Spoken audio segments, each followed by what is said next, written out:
I dated my ex, Keen, for 2 years. It was a toxic, abusive relationship. I endured a lot of physical suffering from it, but I was always too scared to leave. I live with my single mom on a rougher side of town, the place where I spent my entire childhood.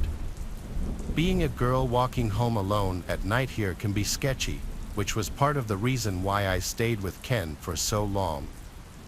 He is a big guy, and I felt a sense of protection with him when he wasn't making me feel like SH.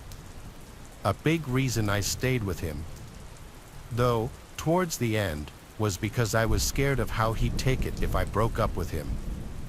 My mother always hated him, though, and she knew he was no good for me. Unfortunately, it took me as long as it did to cut ties with him. I did it over text one day because I knew if I did it in person, he'd hit me or go crazy. He still didn't take it well. Seconds after I texted him, he tried calling me over and over. I wouldn't pick up because I was scared. After the third or fourth attempted call, he started typing for a few minutes, and the text I got from him was a long paragraph cursing me out, a lot of it in all caps. I texted him back that we could talk about it on the phone tomorrow when he cooled off. He, of course, sent another paragraph. And I didn't read this one right away because I was about to cry, and I didn't want to deal with it at that moment. My mom was working her second job that night and wouldn't be home until around 2 o'clock in the morning. I had class the next day, so I went to bed early, around 10 o'clock, but falling asleep was difficult with my mind racing. Eventually, though, I did fall asleep. I woke up in the middle of the night to a sound from outside my room. I looked at the clock, and it was around 1 a.m. It wasn't uncommon for me to wake up to my mom getting home late at night after work.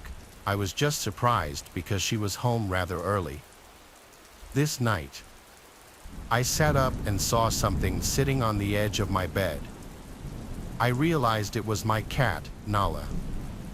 I got out of bed and went out into the hall and called my mom's name. All the lights were out, and I knew for certain I heard something from out in the living room. I turned on the living room lights, but no one was there. I went to the front door to make sure it was locked, and it was. I checked through the window to the driveway, and my mom's car wasn't there, so I figured maybe I was just hearing things. I went back to my room and shut the door, then crawled back into bed. Nala was still in the same spot on my bed. She hadn't moved. I tried to go back to sleep, and I suddenly heard another sound. I ran out to the living room again, and my mom wasn't there still. I suddenly realized Ken knew where we kept the spare key in the backyard. What if he had just let himself in? I went back to my room and called my mom on my cell phone and told her I had already texted her earlier about my breakup, so she already knew and was proud of me. She said she'd be home in a little bit and that I could just be hearing house noises. I laid back down in my bed. Nala was still in the same position. I turned on the lamp and went to go pick her up, but I gasped when I saw her eyes lifelessly open, and she wasn't breathing. I picked her up and confirmed it. My cat was dead. I wanted to cry, but I covered my mouth. I suddenly knew that Ken was in the house and that he did this to punish me. I locked my bedroom door and called 911, whispering into the phone that my crazy ex-boyfriend broke into my house and killed my cat. I was told to wait in the closet in my bedroom until I heard the police arrive. I stayed on the phone with 911 in the closet, waiting. At any time during this, the front door to the house could have opened and closed, and I wouldn't have been able to hear it. Eventually, the 911 operator told me the police were there. Apparently, the door was unlocked because they let themselves in. That man, Ken, had probably just left. I went to the living room to find two police officers. I was bawling my eyes out over Nala. The first thing they asked was, "Where is he?" And I said, "I think he left." I showed them my cat and the text from Ken. My mom came home shortly after I called her, and she cried over Nala too.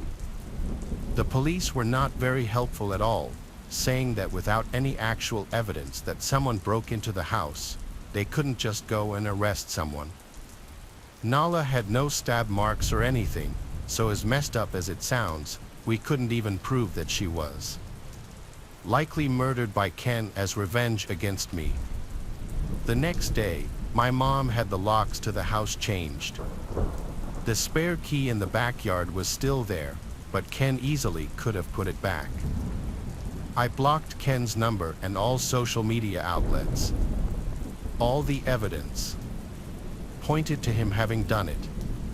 My mother and I went through the process of getting an order of protection against him, and the judge issued us a temporary one before our court date. The last time I ever saw Ken was in court, where thankfully the judge determined that the order of protection would remain in place. I still often think about how the first time I went downstairs, Ken was probably somewhere in the living room, hiding and watching me. This happened a few months ago, and I don't know why I agreed, but I decided to go with my friend Elias to a house party he was attending during our first year of high school, even though I wasn't even invited. Elias was able to pull some strings, and I accepted the invitation knowing that I wouldn't be able to drive. I made the choice to go with Elias. When we arrived at the home late at night, Elias told me to leave my phone in the car. He explained that maybe I could lose it or someone I don't know could try and take it from me while I'm not looking. At first, I was confused. I simply nodded, and we got out of the car. I went with Elias into the home's backyard where the party was taking place. I glanced around the backyard and saw people engaging in various activities such as smoking, drinking, and possibly even doing drugs in small groups. Elias had encouraged me to go mingle and say hello to a few people.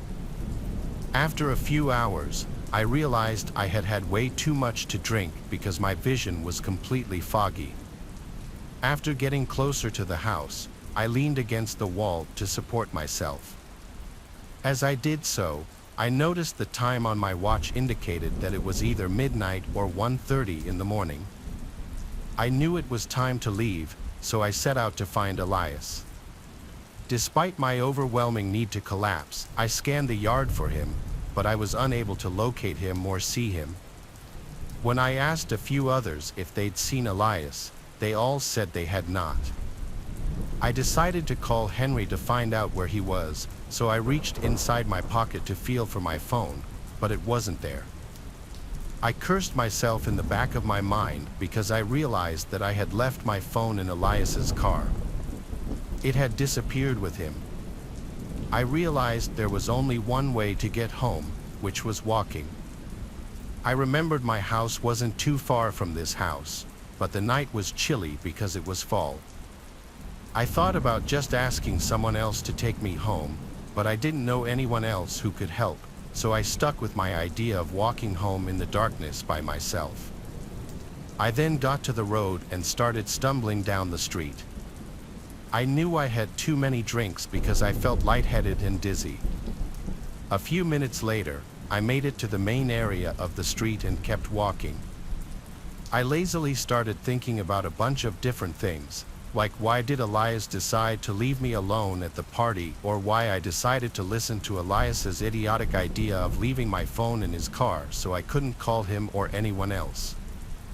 I started cursing myself for being so careless with my drinking and even getting drunk when I knew I shouldn't have done that.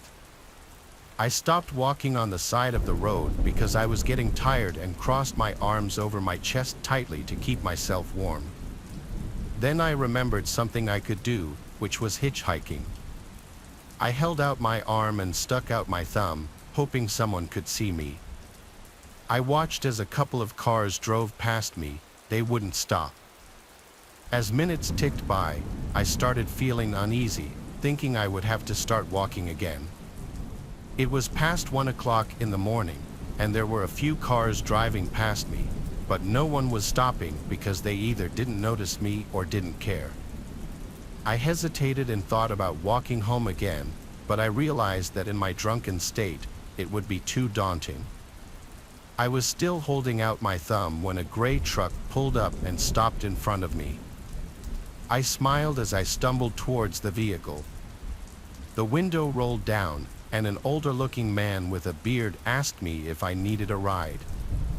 I told him yes, and then told him where my house was before getting into the truck, feeling grateful for the ride. As we started driving down the road, the man began trying to make small talk with me, asking what happened to me. However, I was too disoriented to have an actual conversation with him, and the only things I could manage to say were low mumbling or just murmurs and groans. As we turned the corner onto my street away from the party, I started feeling uneasy for some reason. I couldn't shake the feeling that something was strange about this man. Suddenly, we drove past my house, and I told the man that we had just driven past it. I felt my gut telling me to get out, but I couldn't because I was too drunk to move. I was about to tell the man to let me out before we got too far away from my house when suddenly the man turned to me, and I noticed he had a sinister look on his face. "You know you shouldn't be drunk while you're hitchhiking because you'd make a very easy target," the man said, smirking darkly. The man reached over and started rubbing my leg. I didn't know what he was trying to do, but I knew it probably wasn't anything good. But before he could do anything else to me, we both heard a loud siren behind the car, and then a flashing red and blue light flooded the night. I realized it was the police, and I jumped for joy inside. The man panicked and stopped, unlocking the doors, which allowed me to jump out of the car. I ran as fast as I could, and the police officer rushed over to me. I told him the entire story about what happened to me. Unfortunately, nothing illegal happened per se at that point. The police officer told me that he was looking for someone in a gray truck who had apparently stolen something from a store. I'm not sure if it was the man who picked me up or someone else, but I was just glad the police officer stopped the car. A cop gave me a ride home, and I decided from then on I wouldn't get so drunk that I couldn't think straight. I now know the importance of being responsible and staying aware of my surroundings, even when having a good time. It was my junior year of college. I had moved off campus into a student apartment building. My roommate was sort of assigned to me by the school in the sense that he was just someone else who needed someone to live with. His name was Arlo, and he seemed like a nice guy at first. He was friendly and polite, always smiling and making small talk. But as the days went by, I started to notice strange things about him, little quirks and odd behaviors that made me feel uneasy. It started with the way Arlo would always linger in my room, asking pushy questions about my personal life and poking around my belongings as if he were way too comfortable doing so.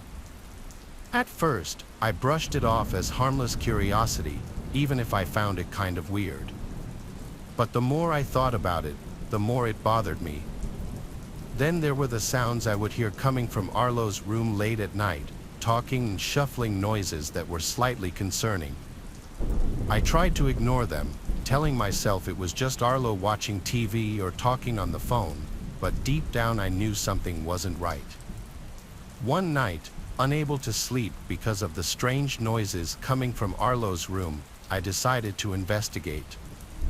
I crept silently down the hallway and pressed my ear against Arlo's door, straining to hear what was going on inside. What I heard was just weird. It was the sound of Arlo whispering to himself, his voice low and muffled. And then, just as suddenly as it had started, the whispering stopped, and there was nothing but silence. Then I heard, "Kane," Arlo said my name. Did he somehow know I was outside his door? I quickly and quietly tiptoed away from his door and went back to my room. I silently crawled back into my bed.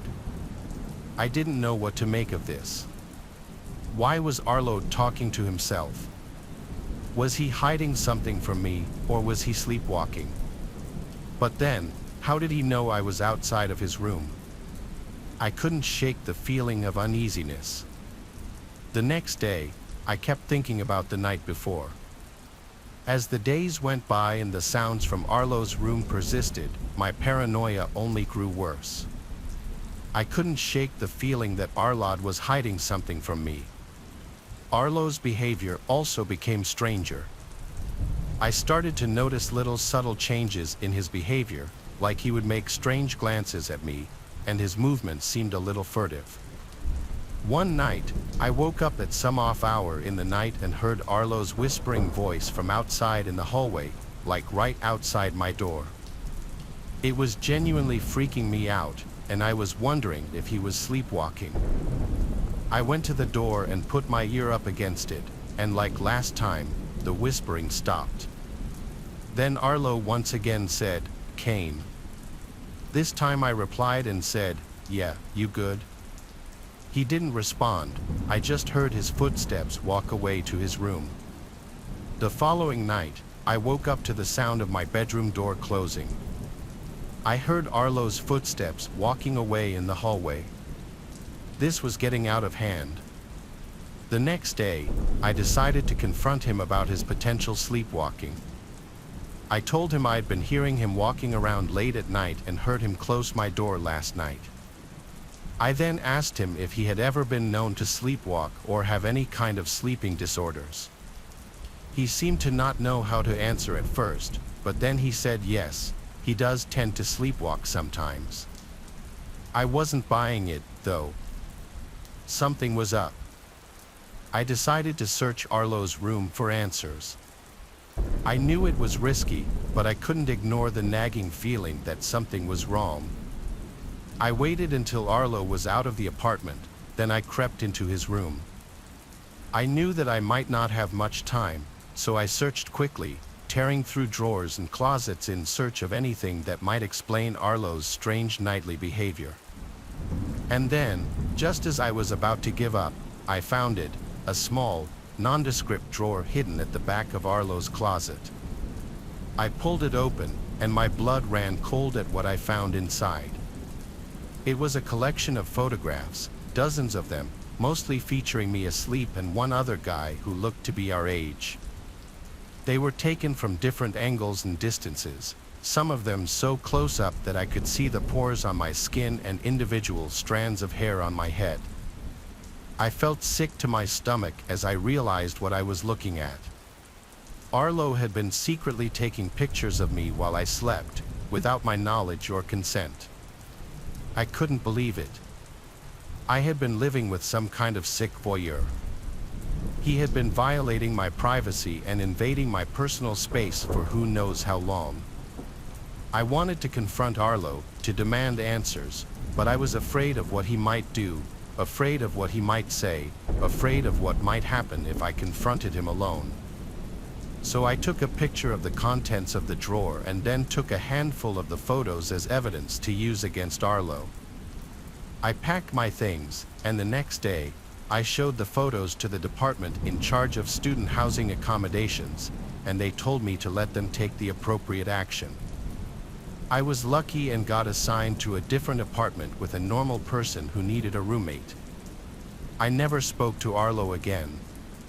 Even now, years later, I still can't shake the memory of those chilling photographs and Arlo's whispering and creeping around at night. I never found out who the other guy in the photos was. It was definitely his old roommate, but I was never able to find his name. But who knows, maybe he also found out. My wife and I got married in the Church of the Hofskirkja in Iceland in 2015. We invited all of our close friends and family, including the family that neither of us really liked because that's just what you're supposed to do. My wife Mika has this estranged aunt, Lucy, that no one in her family is really close with. She used to have serious drug problems, which spiraled her down a path that led to a rift between her and the rest of the family. Well, Aunt Lucy was invited to the wedding, and when she showed up, she surprisingly came with a date. But unsurprisingly, he didn't look like the kind of guy you want to bring home to mom and dad. Right from the first time I laid eyes on him, I knew he was different, not in a pleasant, quirky way. After the wedding ceremony, of course, came picture time. The bridesmaids, groomsmen, and my wife and I all went to this nice backyard section of the church campus to have pictures taken by the hired photographer. Some close family from both sides came along as well to watch, while most others went to the party hall. Lucy and her boyfriend came to watch us take pictures as well. This was when I first got his name, Tom. The two of them were making everyone uncomfortable. Like, everyone in the bridal party would joke around and we genuinely laughed. Then either Lucy or Tom would yell out these weird, inappropriate things. They just kept doing it to the point where they created awkward silences, and all of us were just internally cringing, dreading what weird things they'd say next. It got very awkward very quickly, to the point I wanted them to leave altogether. Anyway, we eventually finished with pictures and migrated to the party hall connected to the church where food and drinks were being served. Being the groom, all the attention is on you at all times. You barely have a chance to sit down and gather your thoughts or even eat. Every second, I had someone else coming up to congratulate me, and eventually that person was Tom. He shook my hand again, his breath terrible and his arms scarred up. He wasn't wearing a long-sleeved shirt, rather a stained gray polo. He seemed like a filthy person all around. He started talking to me with this loud, almost demeaning tone. I did my best to just be polite, and eventually, he walked back to Lucy. This was the last time I saw him that day. Eventually, I saw Lucy sitting by herself at the table, so I asked Mika where that Tom guy went. She had no idea either. After a while of Lucy sitting by herself, Mika went up to her to ask her where her date was. Lucy didn't know she hadn't seen him in an hour. Lucy also explained that they met in rehab and that she had only gone out with him 2 times. Mika grew concerned with this man being here after hearing this. We asked our parents and some close family to look around for the man to confirm if he was still there or not. There was some concerning news when one of my relatives said that some of the gifts in the room where the gifts were being stored were missing. We immediately attributed this to Tom and had an employee ask over the microphone for everybody to keep an eye out for Tom. Lucy wanted to call his cell, but she couldn't find her phone. This put a slight damper on things, but we didn't let it ruin our wedding day. Our parents called the police and dealt with them on the side, with the help of Lucy giving information about Tom. After the wedding reception, a few close friends came back to our hotel room for a little after-party of sorts. Lucy texted Mika asking for our home address because she had to drop off her gift that she forgot to give. Mika responded, and then our good time was interrupted by a distressing phone call from Lucy's phone number. Mika turned off the music and put it on speakerphone. There was a male's breathing on the other end, horror movie-like, as if he was trying to creep us out. Mika kept asking where Lucy was, to no avail. Eventually, the person on the other end hung up. Mika called her grandma, who was the only one close enough with Lucy to know where she would be, and she confirmed that Lucy was staying with her for the night. Lucy got on the phone and said she lost her phone at the wedding and didn't know her Apple ID or password, so she couldn't even track it with Find My iPhone. Our best guess was that it was that Tom guy. We were now concerned that he knew our address and that we weren't home. We were too drunk to go home, so we asked my dad to stay there for the night and watch the house. He gladly did so, and the next morning, he woke up to texts and missed calls from my dad. He said someone kept tapping on different windows of the house as if to be messing with them. He called the police, but they didn't find anyone. That same day, we went to the police station to see what could be done about pursuing Tom, who we suspected was the one behind all of this. But without video cameras catching the thief in, and given that Lucy's phone had been turned off or destroyed, there was little to nothing the police could do. Lucy told us that she and Tom had gotten into a verbal argument, and that he blamed us for whatever she was saying. He thought we didn't like him and, in his words, we sabotaged him. This just further led us to believe he was responsible for that weird phone call and coming to our house in an attempt to scare or harass us. We never saw or heard from that Tom guy again, and we have only started to further distance ourselves from Lucy after that. Alright, so picture this. I'm called in as a substitute teacher for a class that missed out on a field trip. The regular teacher and most of the students were out on the field trip, while I was left in charge of 4 students who didn't have their parent permission slip signed. To set the scene, I had just finished subbing for another class. Afterwards, I was asked to sub for this class, and the instructions were pretty straightforward. Play a Mythbusters video for the students and hand out worksheets to keep them occupied. Sounds easy, right? Well, here's where things took an unexpected turn. Barely a few minutes into class with the video playing, the Fab Four, who seemed to be inseparable buddies, all raised their hands and requested to go to the bathroom. Now, being the laid-back sub that I am, I granted their wish with a friendly reminder to return soon so we could finish the video together. They nodded eagerly, promising to be back in a jiffy, and headed out to the hallway as I paused the video. As I waited for them to return, a couple of minutes went by, then I heard a noise come over the intercom. There was an announcement that the school was now going into lockdown, and this was not a drill. This put me in a little bit of an odd situation. Panic started to settle in as I realized that these 4 kids were nowhere to be seen. Should I go out and search for them, or should I stick to the lockdown protocols and secure the classroom by locking the doors and turning off the lights? I figured my students should be back any second, and I stood there in my classroom doorway for about another minute or so. In a moment of concern for their well-being, I chose to go find them. I figured they must be hanging out in the nearest bathroom, right? Easy to find, or so I thought. I hurriedly made my way to the hallway, fueled by a mix of worry and determination. I walked to the bathroom as quickly as I could, and I got winded because I'm severely not in shape like I used to be. I pushed open the bathroom door and knocked, hoping to find them and usher them back to the classroom. "Hey guys, we're on lockdown. You need to come back to the classroom," I called out, my voice echoing through the empty bathroom. But to my surprise, there was no response, not a peep.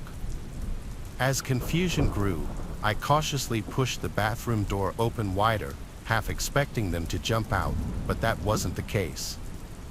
The bathroom was empty, not a single person in sight. My heart sank. Where on earth did these students go? I couldn't dwell on it for long, though, because my priority was to get back to my classroom. If the students had wandered off, then that was their fault. They would likely be found by another faculty member. With a mix of anxiety and haste, I retraced my steps, making my way back to the classroom that I was in charge of. I went inside and remained by the door. 10 long minutes went by, which felt like a whole hour, and still there was no sign of my students. Just when I was about to lose my cool from all the suspense, I heard this weird noise coming from inside the classroom. I quickly scanned the room, hoping to figure out where it was coming from, but there was nothing there, just an empty and super quiet classroom. I tried to tell myself it was just my mind playing tricks on me, but then I heard it again. This time, my eyes locked onto this person crouched behind a desk at the back of the room. I cautiously approached, my voice trembling when I asked, "Who's there?" I was praying it was just a student playing an elaborate prank, but to my dismay, the figure that rose up from beyond the desk was no student. It was a man, a complete stranger, and certainly not a student. I freaked out and sprinted out of the classroom immediately, desperate to find help. Now, as a grown adult, you're probably wondering why I bolted and didn't stay in the room and fight him. Well, like I said, I'm not as young as I used to be, and I'm not in shape, so the odds of me winning a fight protecting myself are like 4 out of 10. I pounded on the door of the nearest classroom, and thankfully, the teacher opened the door. Their expression quickly turned to concern as they listened to my explanation of what had happened. Without wasting a second, they dialed the school principal and alerted her about the new situation. Soon enough, the school became filled with activity as police officers were everywhere in the hallways. It turned out that the stranger I had encountered was the very person the school had been locked down for. He must have snuck into my classroom when I was down the hall looking for my students. This realization made my mind go blank as I thought about all the possibilities that could have happened if I didn't run away from my classroom. It turned out that the missing students had taken refuge in another teacher's classroom. Nobody had thought to inform me, though. Rumors began to circulate that this intruder had ulterior motives, with whispers of him searching for someone specific or possibly carrying a weapon. The details remained vague, and the school kept the information tightly under wraps. Looking back on that day, I'm just grateful that everybody was okay. After that crazy incident, I needed some serious time off. When I finally went back to teaching, I had a whole new perspective. I will certainly never forget that day. One bizarre thing that happened when I was a kid was a sleepover experience that I had. It was back when I was probably about 8 or 9 years old. I just know that I lived with my parents and older brother in the suburbs. A new family moved into the house across the street and one house to the right. They had a kid who was my age, and I remember meeting him when they first arrived. His name was Jackie. There were a few kids in the neighborhood that I would hang out with here and there. Over the first week or two that Jackie lived there, I sort of hung out with him like twice. My impression of him was that he was pretty weird. He was kind of rude and didn't seem to like the same things that the other neighborhood kids and I did. There were a few games that we would always play, and I remember that when we invited him, he said that they were dumb. I don't really remember much else, but I just know that I didn't have the best impression of him. Then one day, my mom told me that Jackie was going to have a sleepover with me. I remember thinking, when did I agree to this? I told my mom that I thought he was kind of weird, but she said that he probably was just shy and insecure about moving to a new town. Apparently, Jackie's mom asked my mom if he could stay over because she wanted him to make new friends. I'm not sure if he had a hard time making friends or anything, but I reluctantly agreed. So Jackie walked over with his mom, and our moms talked for a little while. Jackie's mom seemed pretty nice, but Jackie really didn't. We went upstairs to my bedroom, and I figured that we could just play video games. I talked to Jackie for a while. I don't really remember much of the conversation, though. Then we started gaming, and I was feeling a little bit better about him. He was decent at whatever games we played, and we didn't really have to talk much. We could just go on from one game to the next, and it's always nice to have somebody to game with. This was before online gaming was super popular, so multiplayer often meant having to actually have another person there in the room. At whatever time I usually went to bed, we stopped gaming, and Jackie had a sleeping bag that he brought with him. Then I got into my bed, and the lights went out. The next thing I remember was waking up when it was still dark out. I was like half awake and didn't know what was going on. After opening my eyes, though, I noticed Jackie standing in my bedroom. He was holding one of the little Nerf footballs that I had. He then walked over to my bedroom window and opened it up. Now I was just laying there, still squinting my eyes from having just woken up. I didn't say anything or even move. After opening my bedroom window, Jackie tossed the ball out of it. Then he walked over and grabbed another ball and tossed that out of the window as well. I really don't know why I just watched him, but my guess is that I was just so confused, that and the fact that I had literally just woken up from a deep sleep. Then Jackie walked over and picked up my PlayStation, unhooking the controllers and other wires. I realized he was probably going to toss that out of the window as well. When he was walking over to the window, I finally spoke up. I asked him what on earth he was doing. He then looked over at me, surprised as if he didn't expect me to wake up. Then he dropped my PlayStation on the ground right there, turned, and then he ran out of my bedroom. I was shocked. I got up and walked out of the room and then heard our front door to the house opening. He had left the house entirely. I walked down and then I left the house to see where Jackie had gone. When I got out into the front yard, I saw Jackie sprinting into his yard and then entering his house. I was really weirded out by this. I went and got my Nerf balls that he dropped out the window, then I went back inside and went back to bed. The next morning, I told my parents about it, who seemed to be just as confused as I was.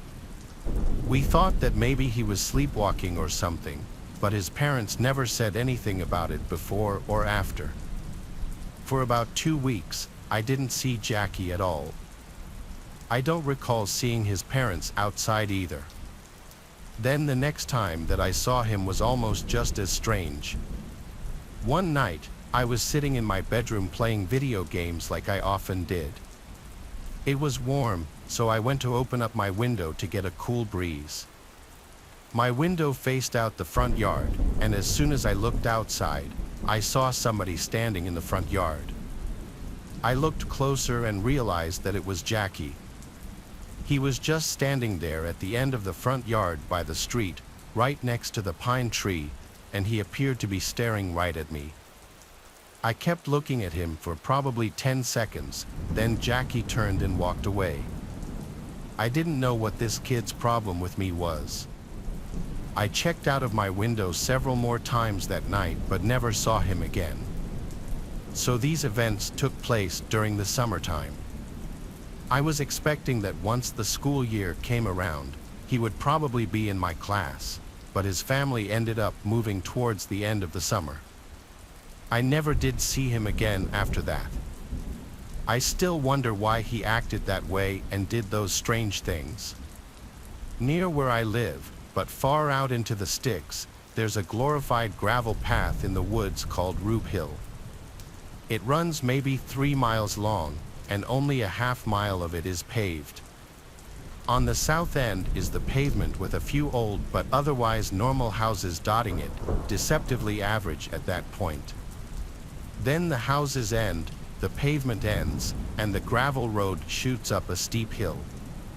It's not taken care of at all. The gravel is piled up in potholes, so unless you're driving a nice off-road vehicle, you'd want to take it easy. Since you need to drive slowly, you get a nice clear view of the handmade signs nailed to the trees with messages like, "No trespassing," and "We are watching you." At the top of the hill, the road winds lazily for a little under a mile before diving back down the other side of the hill. The gravel is in equally crappy condition on this side. After you reach the bottom of the hill, the road cuts straightish for about a mile through cornfields before intersecting with another road. The reason I am so familiar with the layout is that I have taken friends on late-night drives to this road to scare the crap out of them.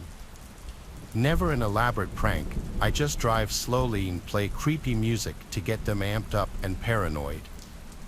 I always made sure to talk about the meth heads and their labs out there too, and how the sheriffs try to avoid going out there because it's dangerous. I figured it was just stories, but I think now there's an element of truth to some of the rumors. I was with my friend David one night, and we decided to go on a late-night drive to Rube Hill to freak ourselves out. So we took off, drove down the various country highways and back roads, and turned onto it. I made sure to play extra creepy music. Since David and I had made the trip before, it honestly lost its creepy luster on me by then, but I still enjoyed the long drives and scaring my friends, of course. It mostly went by uneventfully, and we were almost across the hill, about to descend the other side, when David freaked out. I checked my mirrors to see what he was freaking about and saw truck headlights down the road. They seemed to be where the road first topped the hill. The truck made it under the only streetlight on top of the hill, a really dim orange light, and I could see it was kicking up a ton of dirt, speeding towards us. I paused the music, and sure enough, with the windows down, I could hear the gravel crunching and flying as the vehicle was speeding. Keep in mind that I've driven this road dozens of times, both during the day and at night, and had never encountered another vehicle. So having a truck speeding to seemingly catch up to us at midnight on a road lousy with rumored meth heads was pretty jarring. Usually, I didn't relinquish my brakes driving down that hill, but this time I didn't even touch them and made it out of there. The next day, I was hanging out with another friend, Robert. Robert and I were just lounging around, playing video games, talking about physics, Robert's favorite thing, and Chipotle. My favorite thing. I, of course, told him all about David and me getting chased the previous night and kind of hammed it up too, made it come across as a little more harrowing than it really was. But now Robert wanted to go to the road. So we waited until late that night, about 2 o'clock in the morning, and went to Rube Hill. This time, I wasn't playing any music. I wanted to be alert. It was all going quite normally, just like usual, when I slammed on my brakes. I threw the car in park and just said, you see that too, right? I looked at Robert. He was just as confused as me, and he just nodded. My headlights were clearly illuminating a thick metal cable stretched across the road. On the right, it was wrapped around a tree at what I'd guess was roughly head height for a standing adult, and it was pulled tight across the road and anchored to a fence post at roughly chest height. I had no idea what to make of it or how to react when I heard gravel being thrown by tires. I checked my mirrors. And sure enough, truck headlights were tearing down the road from behind us. I started freaking out. My breathing and heart rate were out of control, and I began sweating. Robert just swore under his breath quietly. I threw it into drive, pulled as far to the right as I could, and my low-sitting car slid under the cable with a loud metal-on-metal scraping noise. I cringed as I heard the scrap, but I wasn't about to sit there and get caught. So again, I flew down the hill, and this is the creepy cherry on the sundae for me personally. Because Robert didn't see it, as we left the tree line and entered the cornfields, I glanced to my right past Robert and briefly caught a glimpse of somebody standing about 3 or 4 feet back in the corn. I just felt my stomach scrunch up, and I floored the accelerator. I glanced at my rearview mirror and could see a man standing in the road behind us, illuminated by the moon in my taillights. He had a long object slung over his shoulder. I couldn't tell if it was a cane or maybe a rifle, but I didn't stay to find out. Before I could even tell Robert about it, we were around a bend and out of sight. I haven't been back to the road since then. When I was a teenager, there was an old abandoned hospital that had been built in the 1900s, long since replaced and left to rot. It couldn't be torn down as it was a historical site, but it also couldn't be repurposed. Ever since it was condemned, nobody took it upon themselves to be the caretaker of the place. Security was basically non-existent, so it became a rite of passage in my neighborhood to hop the fence on Halloween and explore the ruins. Finally, the time came when my friends and I got the bug, and we knew we were going to be the next to do it. We didn't even bother to wear costumes. Nobody wanted to go trick-or-treating or go to a party. The coolest party in town was me and my friends on the roof of the old hospital. All we needed to do was figure out a way up and avoid the numerous hazards along the way, the rumors of which were boasted about to a great extent by all the people who had already gone through it: broken glass, rusty nails, squatters, trapdoors, collapsing ceilings, and even ghosts, supposedly. Understandably, we were all a bit nervous but excited too. It was the coolest thing any of us had ever done. It seemed like there was even an entire path laid out for us by the people who did it before. The door at the front entrance was already broken open, so we just stepped right inside, undeterred. Immediately on the first story was a triage center. It was too dark, even with our flashlights, to see very far down the hallway. The staircase was right there. Not much was happening down on that level, so we opted not to bother exploring the bottom and moved on to the second of 3 stories. The ceiling had collapsed in on itself at the landing of the second story, so we went out from there to look for another stairwell. The second story was somehow even darker. The floor beneath our feet was soft and felt like it could cave in at any moment, so we spread out to distribute our weight. We thought we were being smart staying quiet but pointing out all the things we noticed, like piles of old medical waste and strange stacks of beds blocking off certain doorways we dared not even think of entering. Signs indicated what had been, so we could get a picture of how the place might have looked in its prime. It certainly was far from it by the time we arrived. Mold grew up the walls, vines snaked through the ceiling tiles, and water dripped from the 3rd floor. Every single sound we made echoed in such a way that made it sound like a stranger was whispering around every corner. We kept saying how cool we found everything, but deep down, I think we were all scared. The last thing any of us wanted was for a crazy hobo to jump out at us for invading his home, or for one of the many ghost stories about the supposedly haunted hospital to somehow turn out to be true. Even decades after it had closed, and even to naive and careless boys like us, we could literally feel the lingering presence of the suffering and damned souls that had perished in the place we were trespassing. However, the only thing that lived there seemed to be rats and flies, not nearly as many as we were expecting. After a few more minutes of checking things out, we finally reached the other side of the building and found another stairwell.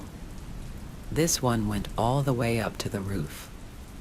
Once we stepped in, the damp concrete tube, we could hear and feel the outside air blowing in through an open door or a hatch, whichever one it was. We were dying to know, so we picked up our pace as we went up the stairs, excited to see the view. We barely noticed the moss that was growing on the steps, which slickened the grip we had under our shoes. Finally, at the very top of the stairwell, there it was, the open door at the landing. Before it, we all paused to take a mental image of the sight. As luck would have it, the moon was shining right through it. If any of us had brought a camera, it would have made a legendary photo. At last, it was only a moment of appreciation before we all wanted to finish our journey. Out of the 4 of us, I was the last in line at the stairs. A friend of mine was leading the pack as we all went up in single file. We were just seconds away, but then the last thing we could have expected happened. Out of nowhere, a flurry of bats exploded from a nest that we hadn't seen. My friend at the top got startled and slipped on the moss and fell back, causing a chain reaction that led us to all fall like dominoes. 3 of my friends landed on top of me, and my head crashed right onto the concrete. That's the last thing I remember before waking up in a real hospital. I had cracked my head open, fractured my skull, and my friends had to carry me all the way out of that abandoned wreck and get help for me, I feel. I had to tell me 100 times before I could finally accept that's what happened. Sadly, it seemed that none of us managed to get to the roof of the abandoned hospital like we had hoped that night. But I'm glad I had good enough friends to help me out when I needed it. To this day, a lot of people don't believe me when I say that's exactly what happened and why I fell. They say bats don't stay in their nests at night, but I guess even nocturnal flying mammals like to sleep in sometimes. I'm not an expert, it's just what I saw. I work in the pro department of a home improvement company. I worked the closing shift with another cashier, who I'll call Aria. Aria's a really kind but quite timid cashier. She's also very pretty, so she has a lot of contractors hit on her. It's usually not that worrisome, though a few compliments, maybe a dinner invite, which she'd politely decline. I would probably ask her out as well if it wasn't for one detail: Aria does have a girlfriend. So being hit on by guys on a daily basis makes her rather uncomfortable. When we first met, I told her she ought to tell those guys about being gay, but she kept saying it wasn't any of their business, so she kept that part to herself. Aria has become my best friend, and having another cashier there with you keeps things from getting lonely. We even cover for each other's lunch breaks. One day, when I came back from lunch, Aria started telling me about this rather creepy guy who was flirting with her. She said she politely turned him down, saying she was with someone already, and while he didn't seem happy, he did leave. I shrugged it off as nothing more than the usual horny guy and laughed it off. But later that day, the man came back. Aria wasn't there, as she had left to help a customer find some lumber, so it was just me. He looked rather normal, probably handsome to most women, but he acted off. After looking around the area, I asked him if I could help him with anything.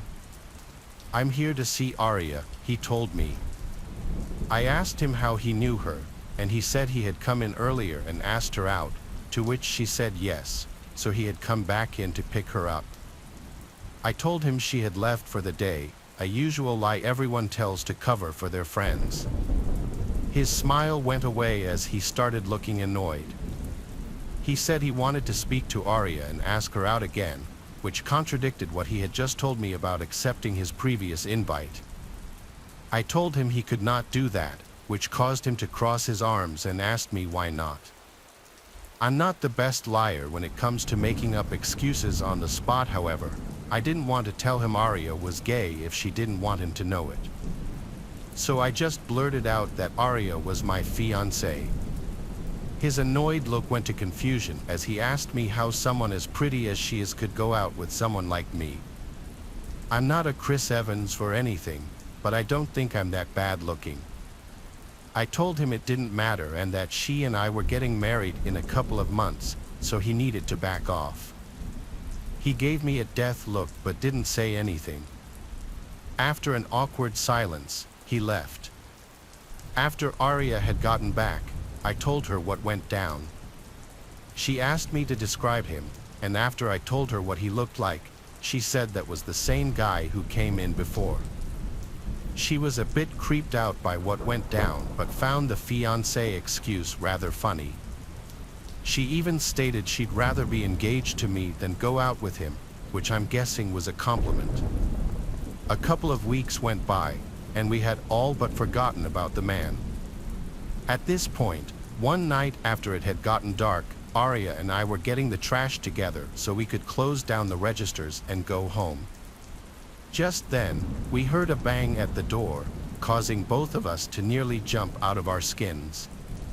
It was the guy again. He had a wild look in his eyes as he kept his face pressed against the glass. "We're closed," I told him, but he insisted he needed to come in. Aria yelled again to tell him she's not interested and for him to go away and leave her alone. But he yelled that he's not here for her, he's here for me.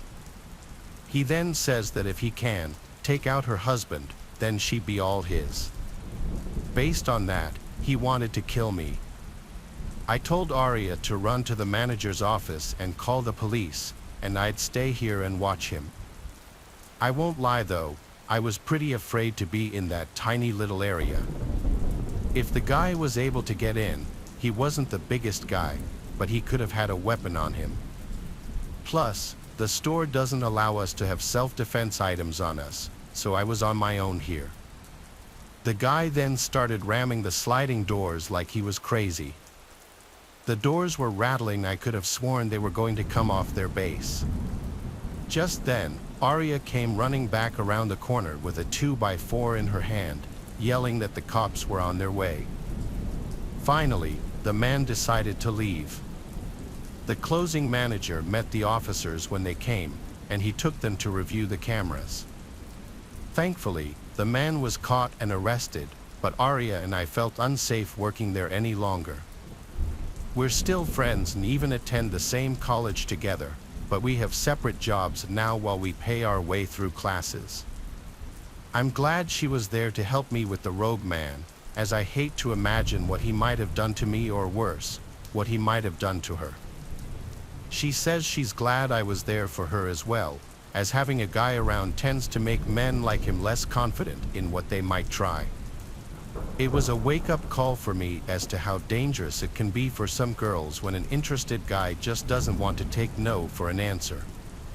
A long time ago, I'm talking like 8 years ago, two friends and I, Kristen and Shaw, did something really stupid. But at the time, doing stupid things was what we did to pass the time. We're not really friends with Kristen anymore, but Shaw and I still talk often, and so oftentimes we'll talk with each other about this story. We were 19 years old. We lived in New Jersey.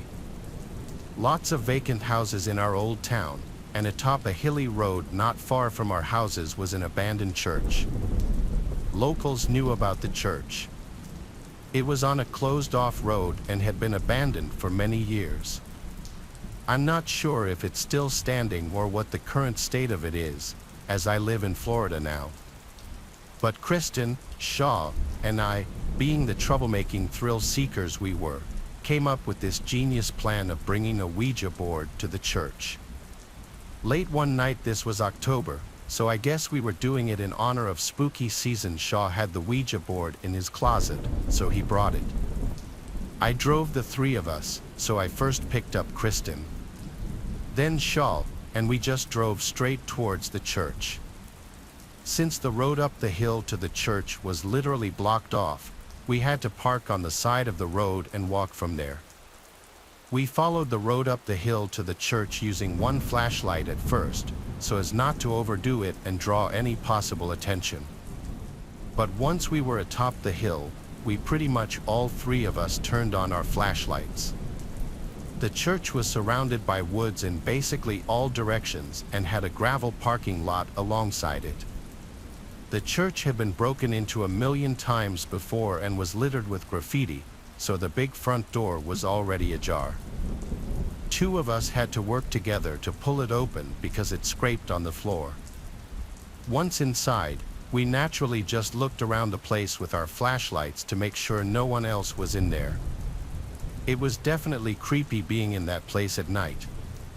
Shaw set up the Ouija board, then he pulled out these 3 candles from his backpack as well, and he laughed and said it would add to the experience. He placed the 3 candles in a triangle formation around the board, and as they were all lit, we turned off our flashlights. Now the only light in the whole place was from the candles, creating a much more eerie and uncomfortable vibe. We really couldn't see more than maybe 6 feet in all directions, so we began playing with the Ouija board. Shaw was doing most of the talking at this point. I can't remember exactly what he said, but he definitely opened with, "Is anybody there?" in the typical cliché Ouija board questions. The planchette started to move, and we started to laugh. I knew it was one of them doing it. I feel like it's not possible to play with a Ouija board with your friends without someone jokingly moving around the planchette. We went along with it, though, and whoever was moving it spelled out a few words. As this was going on, though, we heard a weird crack-type sound come from the altar of the church. The best way I could describe it is it sounded like a big piece of wood cracking in half. It was loud, and it sounded like it was done by someone. We all jumped in reaction and hurried to shine our phones' flashlights in the direction of the altar. There was no one there as far as we could see. I think both of them were just as freaked out as I was after that, but the place was old and falling apart, so some weird noises here and there didn't seem that crazy. And so we kept going. We all took turns asking the board questions, but the planchette was no longer moving. I think because that crack sound freaked all three of us out, and now we were taking it more seriously. This went on for some time until another sound from the altar area broke the silence again. But before we even had time to shine our lights over there again, something landed on the Ouija board, causing all of us to jump and scream. It was a rock about the size of a golf ball. All three of us just had our hands on the planchette 2 seconds ago. There was no way any of us could have done that. We all three got up and ran back out of the church screaming, leaving the Ouija board and candles behind. We ran all the way down the hill and back to my car, and fearing we were being chased, we didn't stick around. I drove us all back to Kristen's house, where we just sat in the car for a good half-hour talking, wondering what exactly just happened. Shaw is very religious and superstitious as well. He was confident we had reached a spirit of some kind. I don't really believe in any of that stuff. I believe there was someone else in the church with us, which I find to be equally terrifying. Shaw went back to the church the next day with Kristen to get his Ouija board back, and to make things even stranger, the Ouija board was missing, but the candles were still in place. When they saw it was missing from the entrance, they decided to just leave right away. This remains to be the single scariest experience of my life. So this is way back in the 80s when we didn't have dashboard GPS or Google Maps or whatever to help us out on the road. All we had was our trusty old coffee-stained road maps to guide us on our way. But before you all start thinking that this is me reminiscing about happier, simpler times, don't get it twisted. I wouldn't turn back the clock for $1 million, because if I'd had GPS back when I was a young man, I mightn't have gotten into half the trouble I did while driving.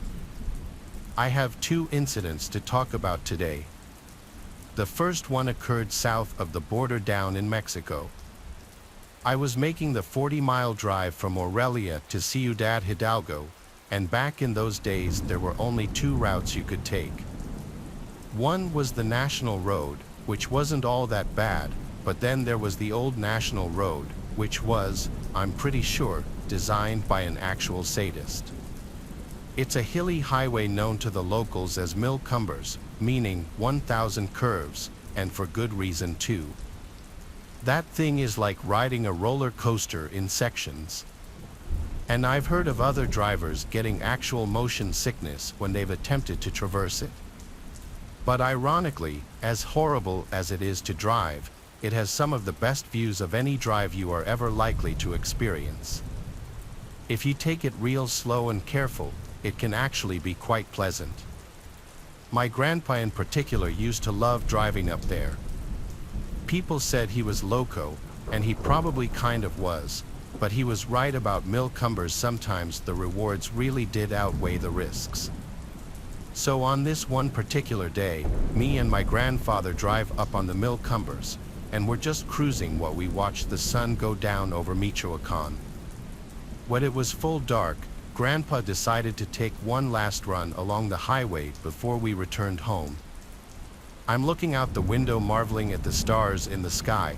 It's amazing how much clearer you can see the stars down there, and it was always one of my favorite things to do whenever I went to Mexico as a kid. I was just lost in how vast the universe seemed when suddenly Grandpa slams on the brakes of the car so hard I violently lurched forward in my seat.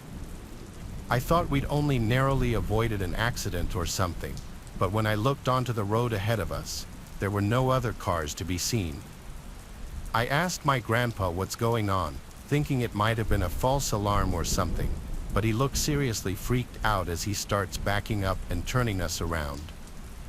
There's my giant, tough-as-nails abuelo, and he's terrified by something, so naturally, I start freaking out too. I turn in my seat as he turns the car, trying to get a glimpse of whatever he's obviously fleeing from, but still there's nothing in the road. Yet as we're speeding away, I see something move out of the trees at the side of the road. It was only a silhouette, but it was obvious it was a person, and they were carrying something long and heavy, something I only later realized was a gun. I found out years later that bandidos used to operate on those roads. They usually only targeted cargo trucks or the flashier cars of businessmen driving to and from Ciudad, Mexico. But when my abuelo saw those dudes just walking out of the trees towards us, he didn't want to take any chances. Definitely the scariest story from when I was a kid, but I think it was rooted in seeing how scared my abuelo was. On the other hand, I have a story from my 30s that happened when I was driving alone, and I didn't need any sense of childish wonder to get the complete life scared out of me. This isn't nearly as long as the Mexico story, but as you'll see, it doesn't need to be. I'm driving over to my parents' place in rural Illinois. This is a drive I've made countless times before, so I'm completely on autopilot. So when I catch a glimpse of a deer in my peripheral vision, I slam on the brakes trying to avoid plowing into this thing while doing 60. My heart is pounding while I'm just sitting there waiting for the thing to run out into the road, only nothing shows. Now, since the light in my car happened to be busted, I kept a small flashlight and a map on the passenger seat next to me. So, wondering where the deer disappeared to, I grab the flashlight and start shining it out into the trees at the side of the road. After a second, I see the deer's eyes reflecting some of my flashlight back at me, so I know it's still there, just staring at me. Only when I actually light the thing up, I see it's not a deer at all. It's just a deer's head, staked into the dirt, facing the road. I have never hit the gas so hard before in my entire life. I raced away from that thing like it was a nuclear bomb about to go off. I was burning rubber, man, and as hard and fast as I pushed that old truck, it still didn't feel fast enough. I don't know if it was just a case of some local hunters playing a pretty grisly prank or if it was something, I don't know, evil. But you can bet your butt I never drove that road on autopilot anymore, 'cause I didn't want to meet whoever cut that poor thing's head off. In the year 2015, I frequently used the app Uber because I wasn't able to drive for 12 months due to some DUI charges. Just a stupid mistake overall. There's this nightclub bar in my town that I would sometimes go to on the weekends with my friends. Sometimes I would get a ride home with a designated driver if we had one, and sometimes we would catch an Uber. This night, I wasn't feeling too great, so I left a little early. It was somewhere between 2 o'clock and 3 o'clock in the morning. It was way too cold to walk home, so I called for an Uber. A guy nearby named Jack popped up.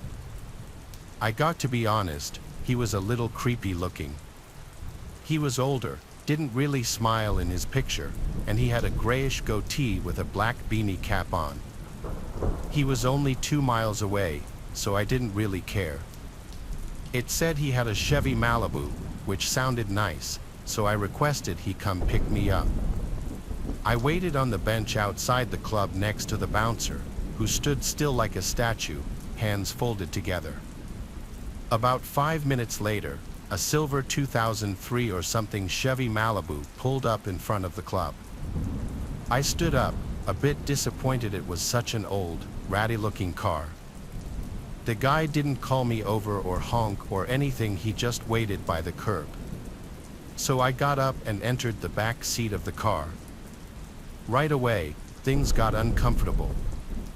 He didn't say hello, he didn't shake my hand, he didn't even turn his head to look at me. All he said, in a very quiet voice, was, "Where are you headed?" To which I replied with my address. We began moving down Main Street, but in the wrong direction of my house. I told him this, and he turned left at the next intersection. Now we were moving away from the main roads and down the quieter residential areas. He didn't put my address into his phone, so I felt really strange. I didn't know if he was expecting me to direct him or not. I ended up putting my address into my own phone so he could listen. When the GPS said, "Turn left down the next street," he completely missed it. I made a confused hand gesture. He noticed it and said, "I just got to make a quick stop. Don't worry, I'll give you a discount." Even though I was drunk, I still knew something bad was going on. That's when I noticed the handgun sticking out from his middle glove box next to him. By now, I was trying to figure out how to get out of this car. At the next red light, I tried the door handle very quietly, but it wouldn't open. I saw that the child lock was on, and from this point forward, my heart was racing. The man was driving farther out of the direction of my house. We must have been 2 towns over by now. I was getting desperate. I couldn't call the cops because I didn't know what this guy might do. I figured my best option would be attempting to flick the child lock switch next to him by the front seats.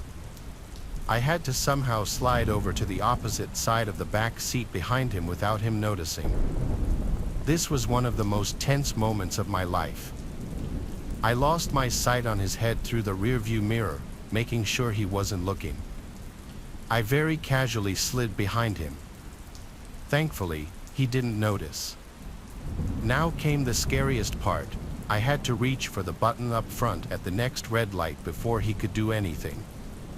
Each light we passed, I felt more and more tension build up as I was waiting for one of them to turn yellow.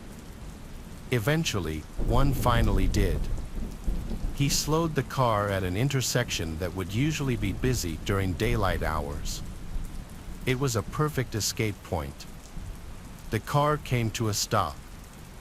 I knew this light wasn't very long, so I had to be quick. A car was stopped at the opposite side of the intersection, which made me feel a little better. With all my courage, I reached my hand up to the lit-up child lock button. I must have startled him because he jumped 2 inches out from the seat. He screamed at me, and as I feared he would, he went for the gun right next to him. I was able to open the door and flee to the nearby Cadillac Escalade, where I banged on their windows asking for help. They drove off completely avoiding me, but it didn't matter because the man in his Chevy Malibu was already gone down the block. I ran into a nearby grocery store that was open 24 hours, where I called a taxi this time. This was a very sobering experience because I don't remember being drunk at all in that store or during the taxi ride home. I reported the driver to Uber, who said they would escalate the situation to the authorities. It wasn't until a whole week later that an officer finally showed up at my front door for some questioning. That was the end of that. I have no idea what became of that guy, but I've never used an Uber since. It was a Friday evening, and I was getting home from school. I was 13 years old and really excited to go hunting. I love hunting, especially at the ranch we go to in Alice, Texas. I've been going there since I was 4 and have so many memories of the place. It was my grandpa, my dad, and I going. There were going to be a few other people, like the ranch owner's family. We were packed up and ready to go. It was deer season, my favorite season. Just the feeling of seeing a big deer right in front of your eyes is a wonderful feeling, and of course, shooting it. People say that it's wrong to kill animals, but I disagree if you're actually eating it. We got to the ranch, and it was 10 p.m., so it was pretty dark out there. The ranch is 300 acres, I believe, and the campsite is an old little shack, probably the size of a normal bedroom. There is electricity there, but it's not a huge cabin where most hunters sleep. However, there are little beds there, but one time my dad found a huge snake shed in one of the beds when I was little. So from then on, we slept in a tent. The camp is surrounded by woods with a small field up ahead, probably a little less than the size of a football field. We used that field for dove hunting. Anyhow, we unloaded and chatted for a while around the campfire, telling jokes and whatnot, when we heard this scream. It was the most disturbing thing I'd ever heard. It sounded like a human hybrid or something. The scream sounded not too far away. All of us jumped from our seats and looked at each other. Every man there was freaked out. I could see it in their eyes. The ranch owner was the first one to say, "What the was that?" He then told us and one of his family members to go check it out. He's a pretty old guy in his 70s, so that's why we went to check it out. We took my grandpa's ATV and did a quick search around the perimeter, only to find nothing. I was still traumatized. I was even scared to go in the blind by myself. As all hunters know, we have to wake up before dawn and get up into the blind to be unseen by the deer. I went to sleep in the tent with a gun right beside me. I woke up to the alarm and got ready. I was scared of being left alone in the dark, even though it was only an hour or two before dawn broke. I was still petrified by the scream, and it still echoed in my mind. Today, my grandpa dropped me off at the blind with his ATV and left. My dad was already in his position. My grandpa's not a soft grandpa. He expects you to know and do it.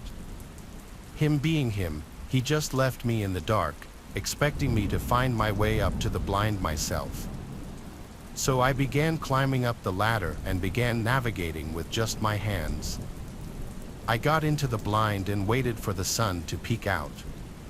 20 minutes passed, and it was still dark out when I noticed something in the middle of the trail. I couldn't see well, so I thought it was the right time to use a night vision sight that my uncle had given me. I was excited, expecting a big deer. But when I put my eye into the sight, what I saw still haunts me today. I don't care if you believe me or not. But I was expecting a deer, only to find a person walking towards the woods. It was distorted looking, but had the same outline as a person. I don't know how it spotted me, but I saw it turn and face towards me. Now, the night vision is not super clear, so I couldn't see its face, but I could see it was looking straight at me. Then, what I heard next will stick with me for the rest of my life. It gave out the exact same blood-curdling scream as the night before, only louder.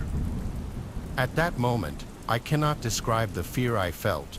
The word fear is not enough to describe how I felt. I managed to break free from whatever shock I was in and managed to grab the .22 and started to fire the entire clip into the path it was standing in. I was still frightened, so I got my rifle and fired all the rounds into the path.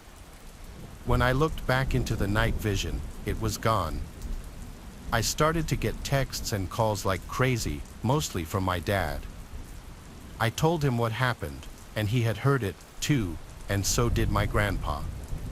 We still go there to hunt, but it has not been the same peaceful hunt. Now, when I hunt, I go with my dad because I'm scared that thing might come back. I don't know what that thing was, but whatever it was, it survived 25 rounds from a .22 and 4 rounds from a .243 because when we went to check, there were no signs of blood or anything, not even footprints.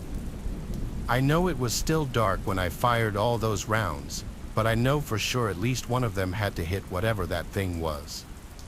About 2 years ago, my friends and I found out about an abandoned and insane asylum located in Downey, California. Being the curious 17-year-olds that we were, we decided it would be a good idea to explore this abandoned facility just to see what we could find inside. On a Saturday night, we gathered a few more of our friends and made the drive out to Downey to explore the building for ourselves. After about 30 minutes of driving, we arrived in Downey and made our way through the city to where the asylum is located. The closer we got, the shadier the neighborhoods we were passing through became. After another 15 minutes of driving, we arrived at our destination. We parked the car, climbed through a hole in the fence, and made our way into the building to see what we could find.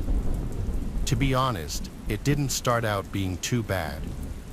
Considering we had about 10 people, we thought, what's the worst that could happen to a group of 10 people? We meandered through the building, looking at all the broken furniture scattered throughout the rooms. There were patient files thrown on the floor, and the whole place was as messy as you would imagine.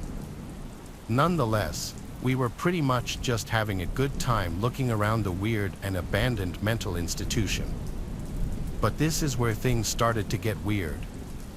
As we were walking, we had a flashlight pointed down the hallway because the power that was once on in the building was clearly still out. As we were walking with our flashlight pointed ahead of us and came to a corner, we saw the adjacent wall of the corner light up from what we assumed was another flashlight. Sure enough, we turned the corner, and there was another group of 4 kids. We confronted each other, and they asked us if we'd been to the slide. We politely answered no because we had no idea what they were talking about.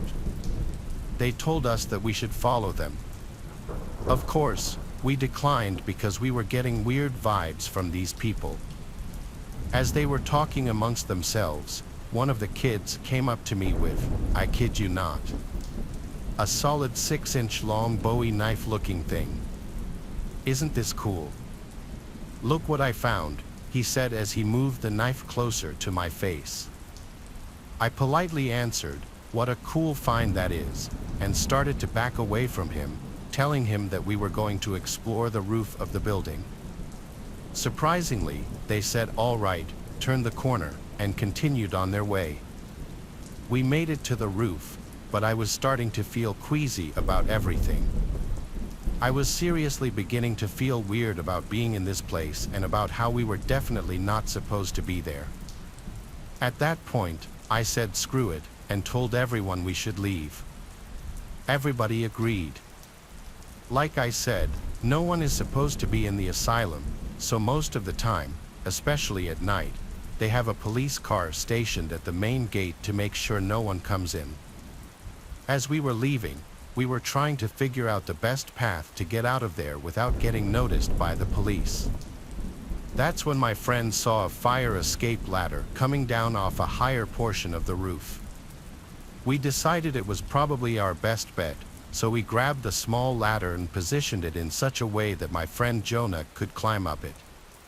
Jonah then immediately turned around so he could help us out by pulling each of us up. As I was getting myself up there, my heart dropped to the bottom of my stomach. Jonah, did you not see this when you got up here? I whispered.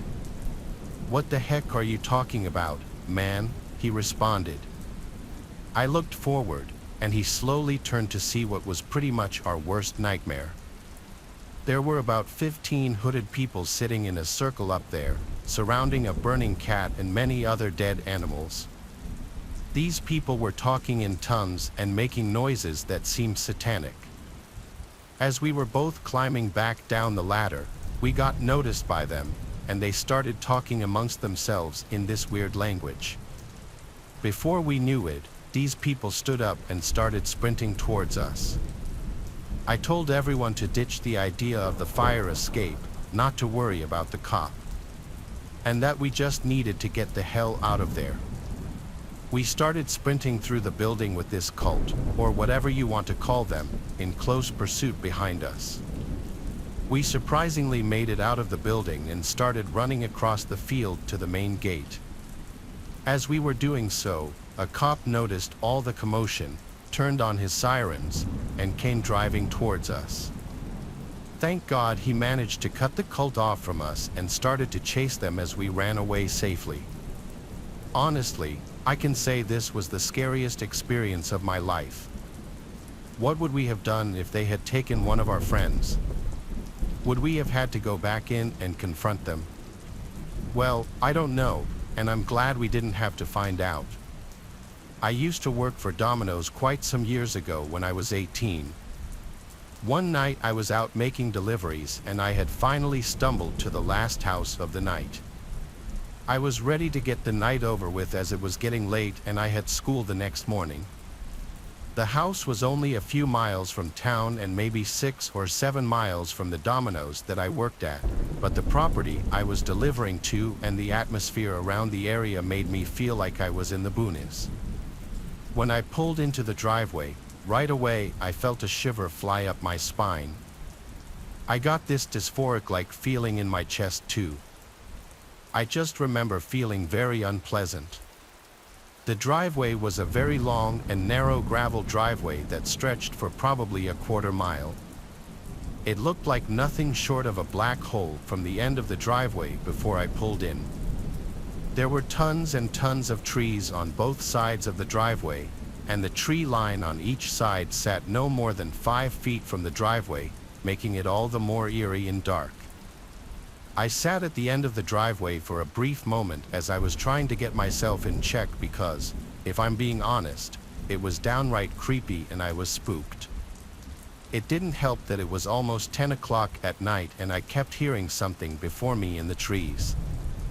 I realized that it was probably just some sort of animal, but still, it was an uncomfortable situation to be in for me. I remember hearing an owl whistling as well. It's hard to explain the way I felt. I just had such a bad feeling about the whole situation that lay ahead of me. But I had to deliver the pizza. There was no question about it.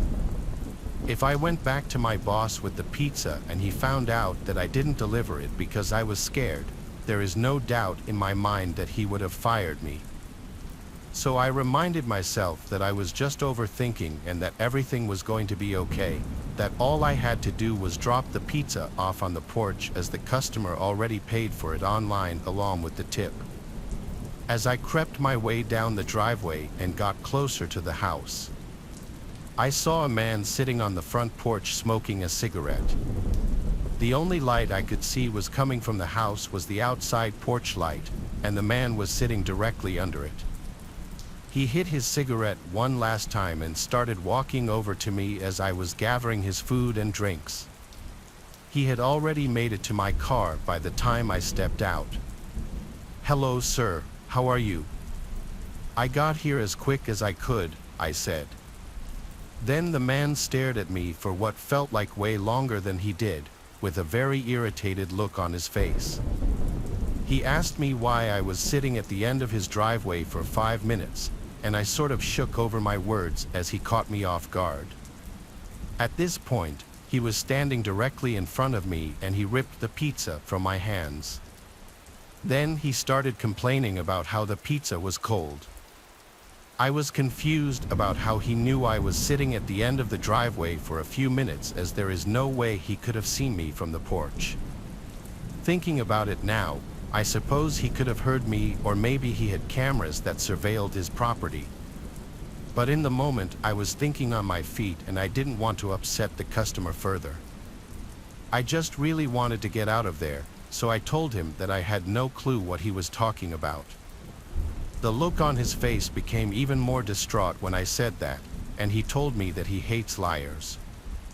Then I noticed someone who came from the inside of the house walking in our direction, and then 2 others who were walking from the backside of the house towards us as well. My adrenaline amped up to 1,000, and at this point it was either fight or flight. I knew for a fact that something bad was going to happen if I didn't get out of there. I shot the rest of the food down along with the 2-liter that he ordered, and I ran to the driver's side door so I could speed away and get the hell out of there. But as soon as I opened the car door, one of the guys grabbed my head and smashed it on the car window, and I fell to the ground. Then the man made me hand my wallet and phone over. They told me to get out of there and that if I told anybody, like the police, about what happened, they would come for me and my family. They had my ID, so they knew where I lived, and that's just not something I wanted to risk. Luckily, I only had about $70 in my wallet. The rest of my money was in my bank account. So as soon as I got home, I asked to borrow my girlfriend's phone. I called the 24/7 hotline number to cancel all of my cards and report them stolen. That way they wouldn't be able to have access to my money. I got a new ID and everything was okay. For anyone reading this that does any sort of delivery driving at night especially, please stay safe out there and listen to your gut no matter what. It might just save your life. One of my favorite hobbies has always been playing video games. When I was younger, I used to do a lot of console gaming, but in recent years, I've done most of my gaming on the PC. So, I have a setup in my bedroom in the apartment that I currently live in. It's in one corner of the room opposite my bed. Several weeks ago, I was having a gaming night with a friend. We both logged on at probably a little after 8 p.m. I was at my apartment, and he was at his apartment, so we were just gaming online. We were going to go until we got tired. I live alone in my small one-bedroom apartment, which is kind of old and on the first floor of the building. After playing online for several hours, neither of us were tired yet. At this point, I'm guessing it was around 11 p.m. That's when I thought I heard a knocking at my window behind me. I had my headset on, which is mostly noise canceling, so I couldn't hear that well, but I looked back to the window. It's probably like 15 feet from my desk and the chair I was sitting in. When I looked, I thought I saw what appeared to be a man moving away from the window. The window looks out to a small grassy area behind the apartments. Then there's a fence between the next property and a little woods before another apartment complex. In all my time living here, I had never really seen anybody out walking back there or anything, so this was kind of strange and also suspicious. The total time that I saw the guy was less than a second, though he was already moving away when I turned around and looked. I told my friend I would be back in a minute, and then I got up. I then walked over to the window and looked out of it. It was pretty dark in the little space back there, but I could see a little bit. However, I did not notice anyone there. I then left my bedroom and walked out to the kitchen, which also had a window looking out to that same general area. This had a broader view, but I still didn't see anyone. I figured that the guy was gone. This situation was kind of weird, especially with it being late at night. My only good explanation that I could think of was that possibly the man accidentally went to the wrong apartment window. He could have been trying to get somebody else's attention who he knew. I then went back to my gaming chair and sat down. I told my friend about what had happened. We chatted about it for a while and decided that it probably wasn't a big deal. However, probably 30 minutes after this or so, I remember looking back to the window. My headset was still on, so I don't remember if I heard anything or if I was just randomly turning around. When I did, though, I saw a man standing at the window. He was looking in. Because of it being dark outside, I did not really see any details of the man's face or what he looked like. Instinctively, I quickly got up from my chair. When I did, the man moved out of sight from the window. I then walked out of my bedroom into my small hallway with just a bathroom and a closet. Then to the right is the living room. It just felt safer to be away from that window. Moments later, before I returned to my bedroom or really did anything, I heard a noise. I was standing in the hallway, and there were a few sort of loud banging noises from my bedroom window. It seemed like possibly the man was going to try to break in. I heard several more loud bangs on the window, and I worried that it would break. I walked over to my door and left my apartment, going into the hallway. Then I called the police. I told them about what happened and said that I thought a man was breaking in. While I waited for the police, I went to the lobby of the apartment building near the front. I felt much better being away from my unit. The police got there minutes later. They searched my apartment and behind it. When I returned to my place, I saw that my window was actually broken and the man had gotten in. Several things were messed up. I was also missing several items. However, the man was able to escape before the police got there. At the end of the day, I was just glad that I left before he broke in. With the window being broken, I went and stayed at a friend's house for the night. The window got repaired the next day. Though I'm mad about having several of my things stolen, it was not even $100 worth of stuff. I am, however, sort of concerned that something like this will happen again. I still live in the same apartment, but luckily, nothing like this has happened since. I was 14 when this happened. There's a Walmart that's walking distance to my house. I used to sometimes go there to buy clothing and such before I was of driving age, since it was so close. Sometimes I'd go with my friend Emily, sometimes I just go alone. The Walmart is part of the nearby mall, but the mall kind of stinks now. Most of the good stores have closed over the years, plus I wasn't made of money when I was 14, and Walmart is cheap. One night, I walked to Walmart with my AirPods in. It's a 15-minute walk. When I put my AirPods in, I shut out everything else around me. I feel like most people with basic social awareness know that if someone's wearing headphones, it means they don't want to have to take them out to talk to you. I was minding my business in Walmart, in the girls' clothing department, when I noticed a guy next to me saying something. I couldn't hear what he was saying, but it looked like he was talking to me. I took out my AirPods, and I said, "Are you talking to me?" He said yes, he was. This shorter man with gray hair, who looked like 50, had glasses and a clean-shaven face. He smiled and said, "Sorry, I didn't see your headphones." Sure, he didn't. He said he was just telling me how his daughter buys the same exact kind of jeans I was wearing.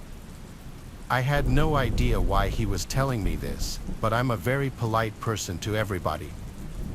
I always have been, so I chose to be kind to him by laughing and saying, "Oh, that's funny." That should have been the end of an interaction that didn't need to happen, but of course, this wouldn't be a story if it was. I was still looking through this rack of tops as the man kept trying to talk to me. He mistook my kindness for actual interest in talking to him. Clearly. He asked my age, and I said 14. His response was unsettling. He basically said, "Oh, what a great age. So mature, but still so young." He asked my name, and for some reason, I actually gave him my real name. His response to my name was, "Wow, that's my favorite name for a girl." Next up, he asked what school I went to, and around now was when I decided to start making things up. I said I'm actually not from around here, I'm just visiting my cousin. He couldn't let it go, though, and he persisted, asking where I'm from. I said I'm from out of state, keeping it vague. But then he said, "I've seen you around here before. Are you sure you're not from around here?" I looked at him and tried to think of a response, but instead, I ended up turning around and walking away from him. I was, for the first time ever, actually made very uncomfortable by a stranger. The way he said he'd seen me before made me feel as though he'd been watching me or paid attention to me in this Walmart before. I went to buy the jeans I was holding at the front of the Walmart, then I walked through the store to enter the mall. It was November or December, and they had just put up the Christmas decorations, so I wanted to walk through and see if any new stores had opened. Since my shopping in Walmart was cut short, I walked through the mall with really nothing catching my eye. I went into a Victoria's Secret, and while inside, I saw through the glass that guy from Walmart sitting on a bench in the mall outside of the Victoria's Secret. I left the store and started walking very quickly through the mall. When I turned around, I saw he was now walking behind me. I started to panic and called my mom, asking her for a ride because I was being followed by a man. I took her advice and waited in a store with multiple people inside. He came to the entrance of the store and creepily said my name in this way that he clearly didn't want a lot of people to hear him. I started to feel sick. I went to the cashier and said, "This man is following me. I don't know him." Some customers overheard and looked over, and the man clearly noticed and started walking away into the mall. The cashier, who was probably only 20 years old herself, sympathized with me. A couple even came over and said they'd wait with me until my mom got here. My mom came into the mall eventually, and I left with her, thanking the couple who waited with me. I didn't go to the mall or that Walmart alone anymore. I didn't even go back with friends for a long time either. I hope that guy got caught being a creep and has been taken off the streets. My dad has been an MTA Transit subway station manager for 35 years. With this job, there has to be a manager on duty at all times, so he's practically done every single possible shift throughout his career. That means he's done his fair share of night shifts. Most trains were completely empty throughout the night. He said it was the only nice part about doing the night shift. He has a series of funny and weird night shift stories to tell, but there's one downright horrifying one. My dad had just boarded the train to move to his office at another station. He was alone when he got on, which was at about 2 o'clock in the morning. At the next station, someone boarded. My dad describes him as a white, tall, and skinny man wearing a heavy jacket and beanie. He shot my dad a quick glance before sitting in the farthest corner away from him. My dad said that he felt uncomfortable as the guy kept looking up at him every so often. When my dad's stop came, he got off, as well as the other man. He walked to his office door, unlocked it, and looked behind him. The man in the jacket was pacing around only about 50 feet away. My dad stepped into his office, shut the door, locked it, and sat at his desk. 5 minutes later, someone started to try and turn the doorknob. After the person on the other side of the door realized it was locked, they started to knock softly. My dad called out, "Who is it?" and they responded, "I want to talk." He told whoever it was to go away. He says he knew trouble when he saw it. He had a good feeling it was the guy from the train, as this station at a time like this was apparently always completely empty. My dad told the guy to go away. He continued to knock for a good 5 minutes. My dad finally pulled up the security camera screens and brought up the camera pointed at his office door. Sure enough, it was the guy from the train, wearing the jacket and beanie.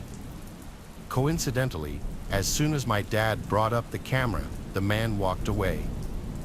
So, my dad did whatever his work consisted of for about half an hour in that office before leaving to catch the next train.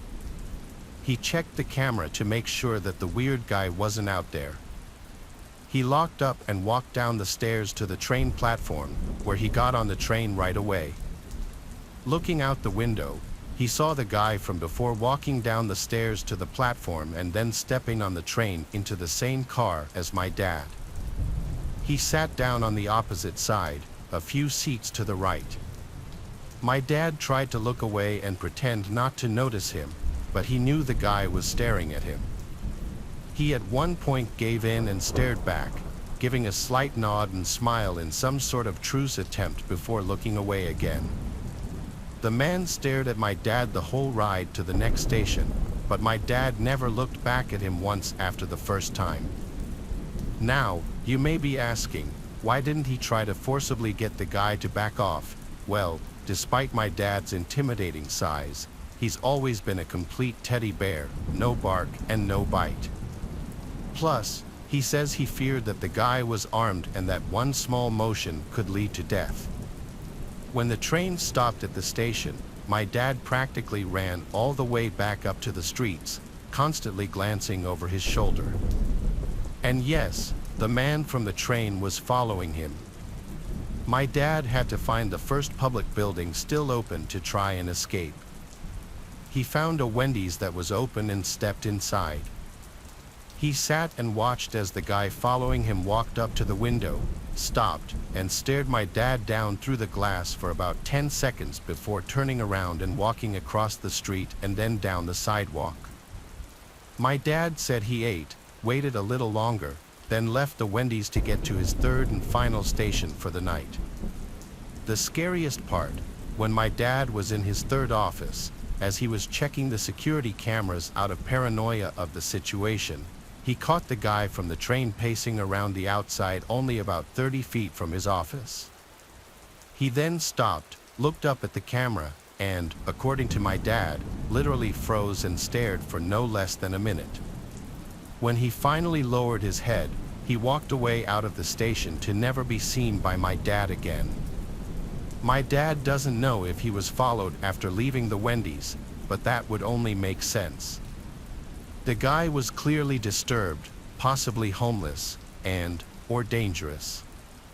Who knows what he actually wanted with my dad? This all happened in July 2004. I was 12 at the time, and my parents brought me to Kona, Hawaii. Needless to say, it was an amazing time and just about the last place you'd expect something creepy to happen. That is, until the second to last night there. My parents and I were tossing around a ball in the ocean when I overthrew my dad, and a kid my age caught it. We invited him to join in, and after a while, my parents got tired and went back to the beach while he and I continued playing. A woman who appeared to be his mother was walking around taking pictures of us over and over, and when my mom tried to start a conversation with her, the woman completely ignored her. It turned out Jason lived in Los Angeles and was headed back tomorrow, just as we were. We were connecting through LAX, and thank God we didn't share a flight.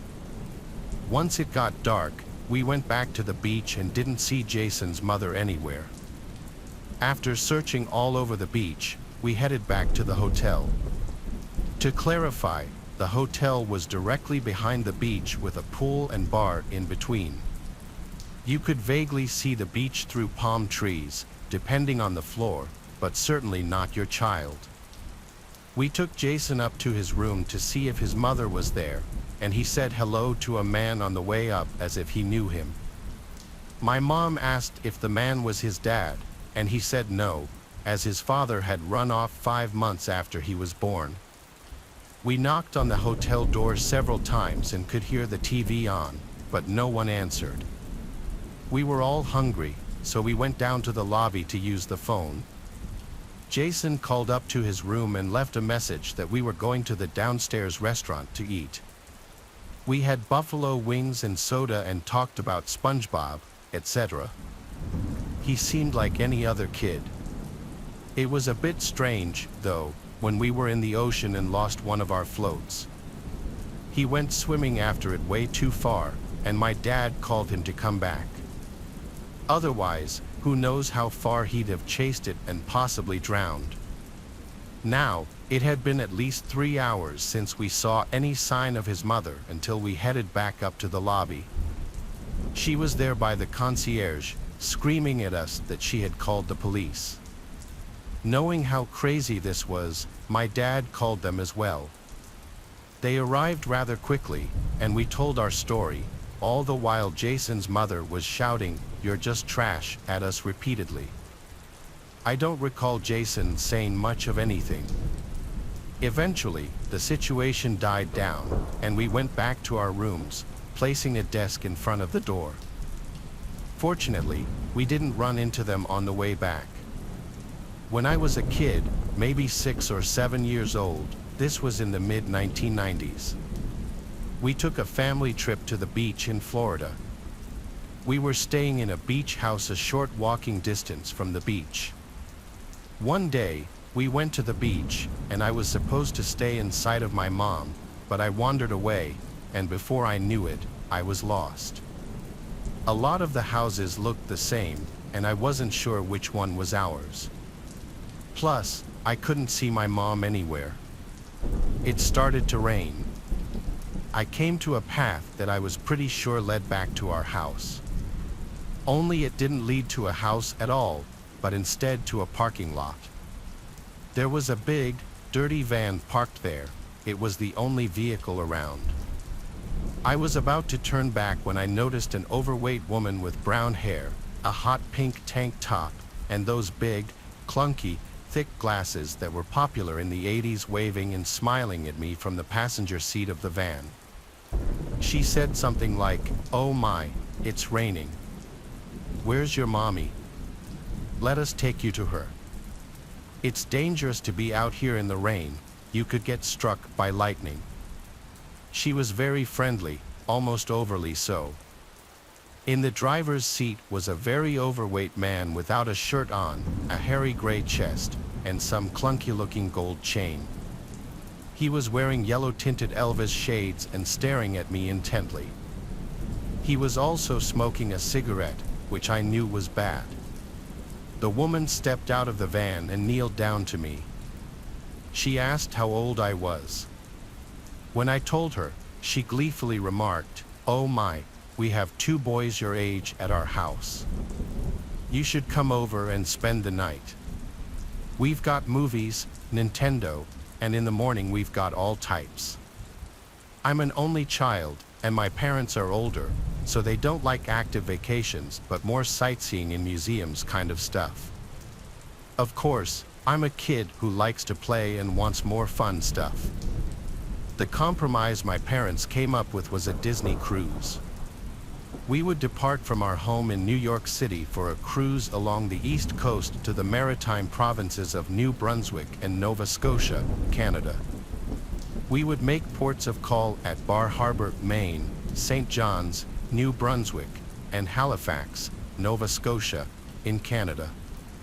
They would visit all the museums and art galleries in each port, and I could join the kids' club for swimming, volleyball, rock climbing, and dance parties. On the first day of the cruise, I quickly changed into my swimsuit in our cabin and went to the kids' club to meet the other kids. The director met me at the door, welcomed me, and said if I needed instruction in anything, she was there to help. Otherwise, I could make friends. She had a plan for various activities, and she said I'd be tired and happy at the end of the evening, so welcome. It was around 9 o'clock when we finished the day, and because the ship was 80% old people, the restaurants and corridors were virtually empty. That included my parents, who were, I'm sure, already in their PJs watching a movie from bed in the room. Our stateroom was on one of the lower levels without a balcony, and the ship was as big as the city, so I had a long way from the pool deck, where the kids' club was, to the stateroom. It was a challenge, as all the corridors on each of the 15 decks looked identical. After waiting for like 15 minutes for one of the 4 elevators, I got impatient and ran for the stairwell. As I ran down the steps, I heard a man's voice, kind of laughing, saying, "Are you trying to run away from me?" I turned around, and a man who looked around 20 or 25, dressed in workman's clothes, beamed a big smile at me. I was surprised and unsure how to act, so I just gave him a smile back and turned to continue down the stairs. But he was so quick and moved past me, then blocked my descent, his arms on each of the stairwell railings. He looked up at me, still in my swimsuit, and hit me with a barrage of questions. "What's your name? How old are you? Where are you from? Who are you traveling with? "What deck are you on?" He just kept asking, but not giving me a chance to reply, and I wouldn't have even if he waited for an answer. I was frightened. When he said, "Why are you so uncomfortable with me?" I lied and said, "My dad was waiting for me. He expects to meet me as I come down. He took the elevator, and I'm racing him, so please let me pass." Before he could move, I dashed under his arm and ran down the steps. The second night after Kids Club, I went to take the elevator, and there was the same man in the corridor. He grinned again when he spotted me and very purposefully blocked my way. He began again with his questions, but they seemed even more personal this time, and he was saying things like, "You have a beautiful smile," and "I love your outfit, it is so cute." My alarm bells rang loudly in my head as he said, "I'll walk you to your room." "What floor are you on?" I knew I had to get out of there fast. At that moment, a couple walked up to the elevator that wasn't too far from where he was trapping me, and I yelled out, "Hold that elevator for me, please," and I pushed right past him and joined the couple, talking and laughing together. I think they were on a honeymoon, they didn't even notice me. When the elevator came, I got in with the honeymooners. The scary man was nowhere to be seen. When I got to the room, I told my mom what had happened, and from that time on, my dad walked me to and from Kids Club. My mom was determined to discover who this creep was, and we went to the photo studio that took the obligatory passenger photos. We looked at all the passenger photos, and he wasn't among them. For the remainder of the trip, I never saw him again. It was as if he wasn't on the ship. What could have happened to me if I hadn't run away and dodged him with the couple in the elevator? I sometimes wonder if he was ever on the ship or if it was just my imagination, since no one else ever saw him other than me. This is something that happened a long time ago when I went to my local library. It was probably the year 2000. I remember that I was going there to get some educational books. The internet was around back then, but you couldn't quite just Google whatever you wanted to know like that. The more common method for me was to go to the library and check out books on the topic. So anyways, I drove down to the library, which was maybe 10 minutes from my house. I went inside, and it was a little bit later. I think they closed soon. I just know that I was about the only person inside. The library was somewhat large, and I made my way to the aisle of bookshelves where I was looking for. Then I began trying to find the best books to check out. I spent a few minutes looking at books and comparing. During this time, after a while, I heard someone approaching. The library had been especially quiet. Everybody knows libraries are usually very quiet, but with hardly anybody there, it was to another level. The footsteps sounded like they were about to enter the aisle that I was in. So naturally, I looked up. But when I did, I didn't see anybody at all. It was like they had stopped right before they reached the corner of my aisle. I thought that maybe it would be a librarian telling me that the library was closing soon or something, but no, nobody seemed to be there at all. I then went back to what I was doing. I was very focused on comparing the books because I wanted to get the best ones. Several more minutes went by.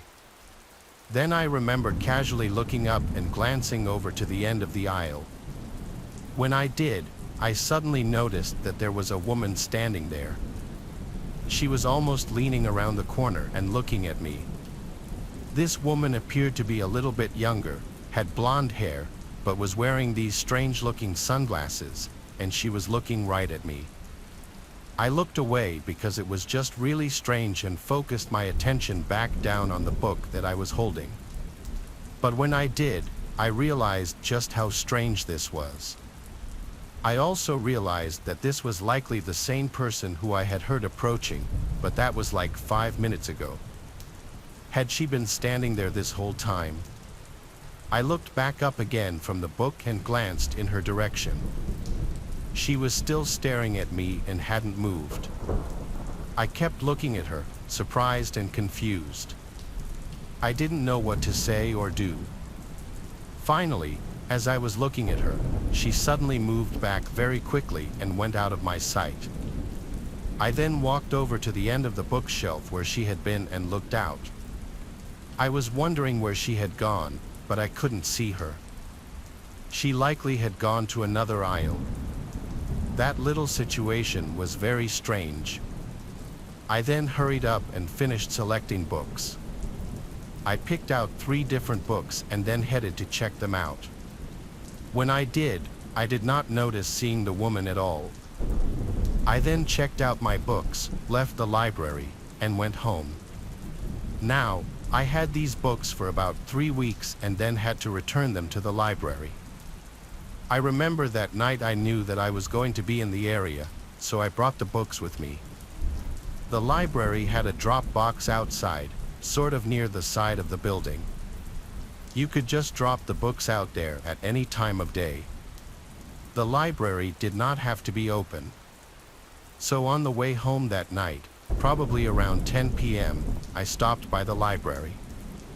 I parked in the empty parking lot and walked up to the drop box with the books. Now, to the right of the library building, kind of near the drop box, there was a little park area. It was just a few picnic tables and a little open space of grass. Beyond that was a bit of a wooded area. When I reached the drop box and put the books inside, I noticed something. There was a person on the edge of the woods that seemed really weird. When I looked closer, I saw that this was a woman with strange sunglasses, the very same woman who had been staring at me in the library before. I was so creeped out that I instantly turned around and ran back to my car. I drove home and didn't go back to that library again for months. I did return, though, and never saw that woman again. I still don't know who she was or what she was doing. A few years ago, I went on a Hawaii cruise with a few friends. It started out as a great little vacation. However, by the 3rd day at sea, things started getting weird. After 2 days of eating constant sushi, I started to feel a little dizzy and lightheaded at times. My friends told me no more sushi, as it probably had something to do with that. But anyway, after a few drinks, I separated myself from my friends, who were sitting in one of the ship's many bars, and started walking back to my room because I really wasn't feeling too well. I took some weird lower deck route back in the direction of my room since some of the bars were on the lowest public levels of the ship. I asked one of the maids in the hallway which way was the quickest to get to the section my room was in. The maid had a very thick accent, but I understood her to have said, "Keep going straight, then make a left at the sign." So I did that. I came to a sign. I don't remember what it said, but it was a sign, so I turned left there. I was in some narrow hall with a tiled floor instead of carpeting. It didn't seem like the right way to go at all. It seemed more like an employee-only section.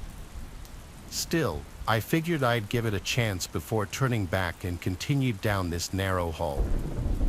I came to a corner, then looked to my right, and here was the creepiest hallway you could possibly find on the ship. Half the lights were out, one was flashing on and off, but at the end of this tiny hallway was someone standing, facing the wall. My head started to hurt even more as I saw this. I had to rub my eyes to make sure what I was seeing was real. When I moved my hands away from my eyes, the person standing by the wall was now looking at me. Considering they were standing in the dark section of this hallway, not lit up by lights, I couldn't really see much about their actual face other than that I knew they were looking at me. I turned and went back the direction I came. I walked back down the hall. The maid was gone now. However, with my head still killing me, I managed to get back to the lobby of this floor, and at that point, finding the elevators was easy. I made it back to my room easily at that point and crashed into bed. I was sure I had gotten food poisoning from the sushi because my stomach was also hurting along with my head. Anyway, I woke up at some odd hour in the night and I couldn't move. The only thing I could move were my eyes. I tried looking around the room, but my inability to move my head or sit in an upright position made seeing a lot of the room difficult. I remember something seemed to appear in my peripheral vision. I turned my eyes to the opposite side of the room, and there was a figure facing the wall. As I looked at it, I wanted to scream or run, but I couldn't do anything. It was as real as could be. I knew I was seeing it. The head of the figure turned around to face me, but all I saw was black. The body, the face, everything about this figure just looked black. The figure started to move closer to me. The most disturbing thing about it, though, was that as it moved towards me, it didn't move its limbs, it seemed to just slowly float towards me. The figure stopped over my bed. Now I could slightly see a face to it, and I recognized it as that person I saw earlier in the night in that hallway. I don't remember exactly how long that figure stood over my bed, but suddenly I saw its mouth open twice as wide as you'd expect to be humanly possible. Out came a deafeningly real scream, so loud that I think it woke me up completely from the sleep paralysis I was just in. The craziest thing I remember was the scream of this sleep paralysis figure feeding into the scream of my own voice. I was finally able to make a sound. I flicked on the light, and my friend who was in the other bed woke up asking what was wrong. I told him about the horrible experience I just had. He once again said I'd been eating way too much raw fish and it was messing with my head. My whole body was shaking, and my voice was trembling. I went back to sleep and don't remember having another dream that night. But I still wonder if that person I saw in the hallway was real or not, because I'm 90% sure that's the hallucination I had in my paralysis. That hallucination was also the realest, most horrific thing I'd ever seen. I'm an 18-year-old girl living in Baltimore, Maryland. For those who don't know, Baltimore hasn't always been the nicest of places to live, though I've mostly gotten along just fine. And luckily, I no longer live in the city, just right outside of it. You can still expect, though, that I was raised to be hyper-aware of my surroundings and very wary of strangers. At this time, my school would just let me out for spring break and we got the announcement for an extended break. At that time, I didn't drive, and neither my sister nor my parents could pick me up. With all my friends now living near me, I really had no choice but to Uber home. I wasn't new to Ubering to and from school. I've actually always had pretty good experiences with Uber up until this point. Either I get the usual quiet, relaxing kind, or I get some really friendly people with interesting conversations. On the day when my driver picked me up, at first it was perfectly fine. We made some polite conversation and we actually were getting along just fine. Now keep in mind there were only 2 more common routes to take me back to my home. Both routes only took about 15 minutes and all included very few main roads and mostly back roads. I also have a habit of looking at my Uber driver's phone whenever it's in that little phone holder. As soon as this guy started going off the suggested route, I became immediately more alert. I continued to converse with this guy, acting like I didn't notice a thing, still glancing at the GPS on his phone the entire time he was off route. Then he pulled onto the highway. Then I got quiet. It wasn't like the conversation just died down naturally. He just stopped answering me. I immediately became nervous. The guy wasn't taking me anywhere near my home. He was actually going down freeways that would have taken me into a whole different state. I immediately texted my friend group chat with what was happening, showing them the guy's profile and everything, texting them that if I don't respond within an hour to any of them to call the police. I was way too scared to press the safety button on my phone because I knew it wasn't uncommon for Uber drivers to purposely take super long routes to get more money. Still, I gathered up all my courage and I spoke up to him, letting him know that I was suspicious of him. "Excuse me, I'm sorry, but is this the right way? All the times I've Ubered, I've never been taken on the highway before," I said to him. Pretty much immediately, he started to reassure me that I was safe and he was taking a quicker route. "Yeah, right. As I mentioned before, a normal trip home would have only taken about 15 minutes, maybe even less. I was in the car for nearly half an hour now. Then I tried to call my dad. He didn't answer. So what I did instead was give an Oscar award-winning fake phone call. "Hey Dad, yeah, I'm on the highway right now. Yeah, my location is shared with you. Why? Okay, yep, I will. I'll talk to you when I get home. Bye, love you too." My Uber driver was staring at me for the duration of that entire fake phone call. I hoped if he thought my dad knew where I was and that he was expecting me to come home, he would hopefully not have any ill intentions with me. Right then, suddenly, my driver turned into a highway exit, and within another 20 minutes, I was on my main road home that I don't think I've ever gotten out of any car so fast in my life. Still, though, my dumbass still gave him a decent rating and a tip. I guess because at the time, I truly didn't know if he had any ill intentions with me. I mean, it's very unlikely that he could have just been another Uber driver trying to make an extra buck. And that he did.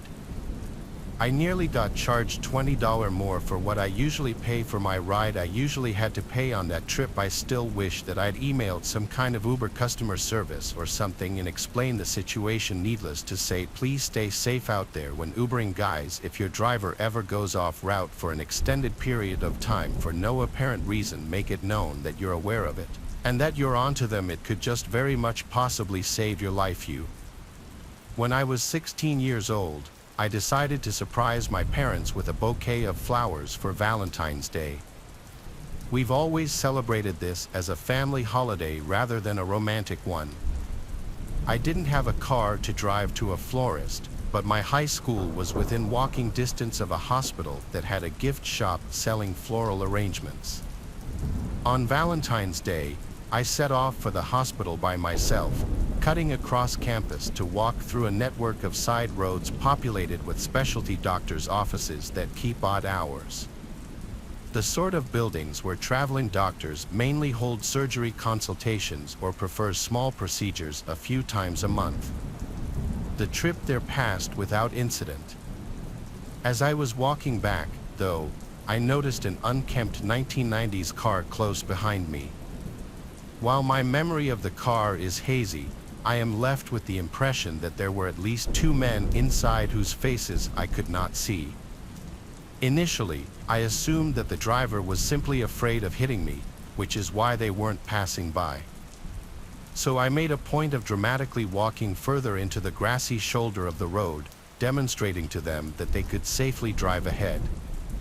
But they still refused to pass me, continuing to creep along behind at a slow pace. Beginning to suspect the driver was more interested in me than a destination, I began to walk faster. The car confirmed my suspicions by matching my speed. Despite the impracticality of my shoes and the threat of spilling water from my vase, I started to run as fast as I could. That was when they hit the gas and again matched my speed. I realized at this point that the car was 100% following me and that there was no one in sight to notice. I needed to get away. I bolted into the first parking lot I saw, and the car turned in after me. Despite there being only 2 or 3 cars in the spacious front parking lot and no other sign of activity at the office, this car did not stop to park. The driver instead opted to pursue me into the partially under construction back portion of this lot, behind the office. I passed every available parking space, cornered against a pile of debris and rubble from the construction, coming to a diagonal stop less than 3 feet away. Before anyone could emerge from the vehicle, I somehow managed to scale the small prominence of rubble with my vase in hand and jumped from its peak to land painfully on the other side. Fortunately, it was a plot of undeveloped land within sight of my high school campus. I took a quick peek back over my shoulder to see if they were still in pursuit, but the car had sped off. After I reached the top of the rubble pile, it was now nowhere in sight. They had not parked in the lot at all. They had no business there. The driver was 100% following me. I sprinted at top speed and didn't stop until I was soaked with sweat in the dead of winter, panting in the student lounge among my classmates who didn't seem to care when I told them. Possibly because our hometown is supposedly a human trafficking capital, the crime rate is outrageous. Although I'm convinced that this was something more informal than human trafficking, as a dilapidated car suggested poverty, and I have read that human trafficking usually arises through grooming rather than being snatched off the streets. In retrospect, I should have told an adult or alerted campus security. At least I called the non-emergency line of the local police station, but I was young, foolish, insecure, and afraid of getting in trouble for leaving campus when I didn't have a signed permission slip permitting me to do so. I kept trying to convince myself that I had misread the situation or was overreacting. I don't know what I would have even told the police had I called them, as I was entirely ignorant on the subject of cars and couldn't have identified the make of it had I been asked. I couldn't see the faces of the occupants. I was also just worried that my parents would restrict my already extremely limited freedoms if they knew I had been in danger. I feel horrible having never told anyone and truly hope that my secrecy hasn't led to someone being hurt or killed. I believe the only missing people aside from runaway children or elderly adults with dementia in this city right now are men, aside from one woman a few decades ago. A few years ago, I worked as a pizza delivery driver. It wasn't my dream job, but it paid the bills. One night, I had a delivery to a house on the other side of town. It was a football night, and the streets were busier than usual. The orders seemed pretty standard: a large pepperoni pizza with extra cheese and a side of garlic bread. I remember that night clearly. The weather was cold, and a drizzle had started just as I got into my car. I put the pizza on the seat beside me and started the engine. The radio was playing some old rock songs, which I liked. I drove carefully, watching the road through the misted-up windshield. It was a bit past the promised delivery time when I arrived at the address, but only by a few minutes. I parked the car and grabbed the pizza. The house was dark, which seemed odd since they had ordered food. I walked up to the front door and knocked. There was a long pause before the door creaked open slightly. A man looked out, his face half hidden in the shadow. "You're late," he said in a gruff voice.